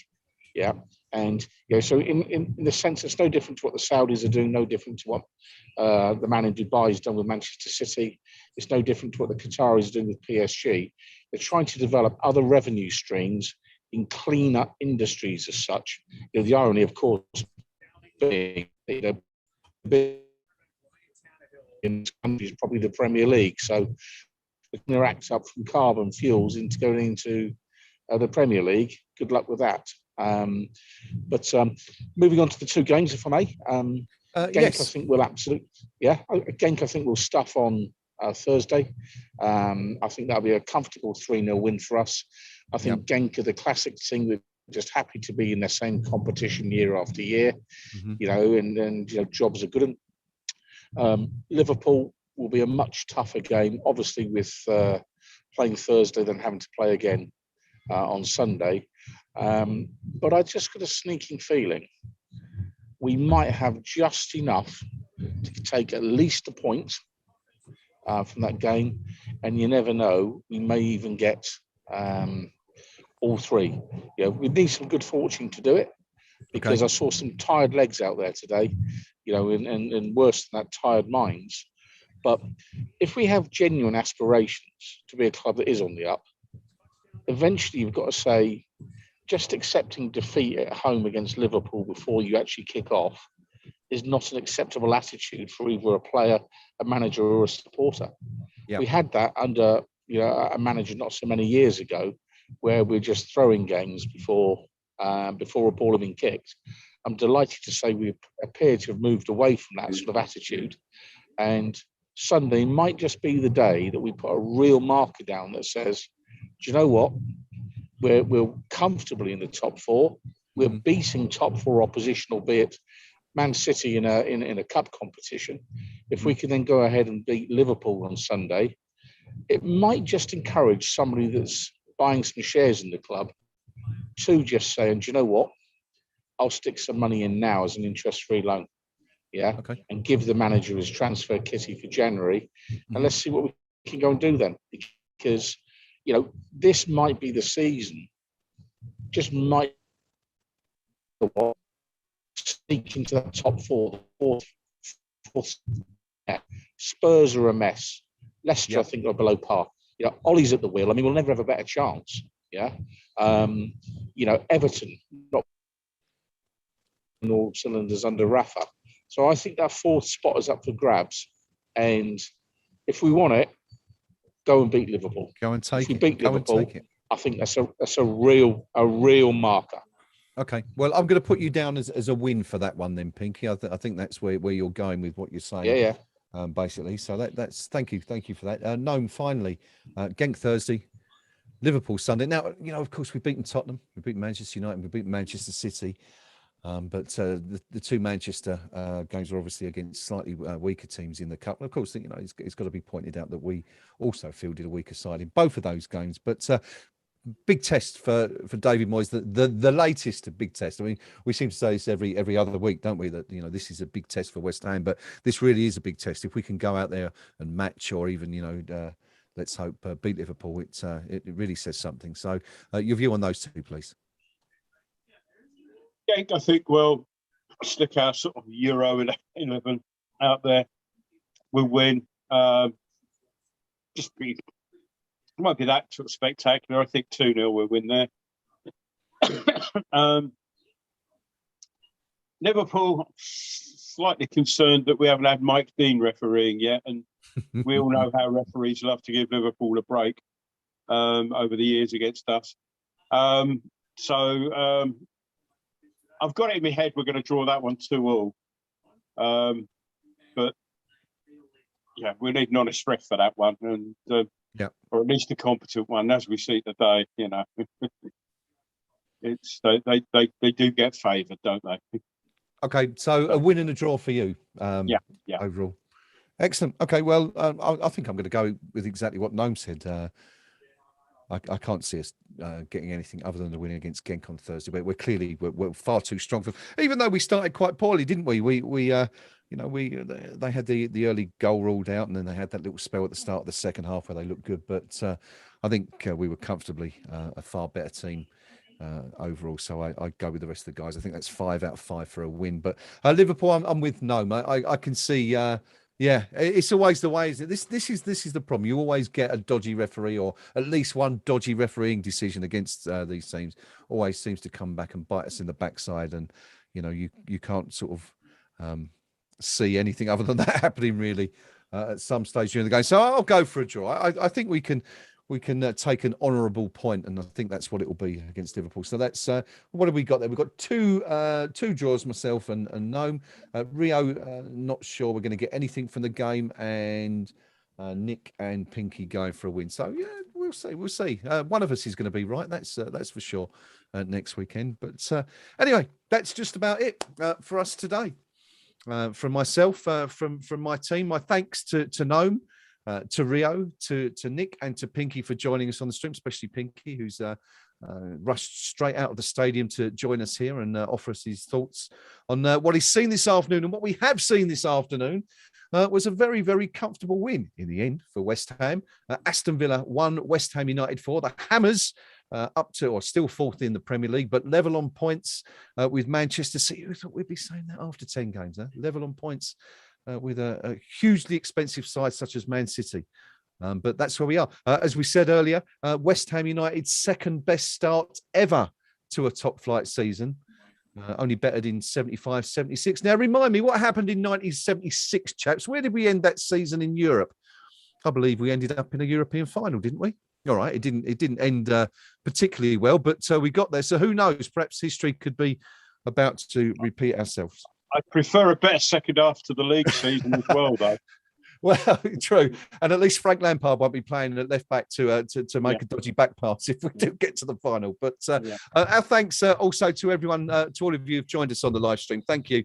As always, we've enjoyed your company. It is Halloween, in case you hadn't noticed, and it's been a spooktacularly excellent performance by West Ham on the road once again. We shall be back on Thursday night for Genk versus West Ham United. Another foray into the Europa League. Until then, take care, everyone. Come on, you Irons. I'm on your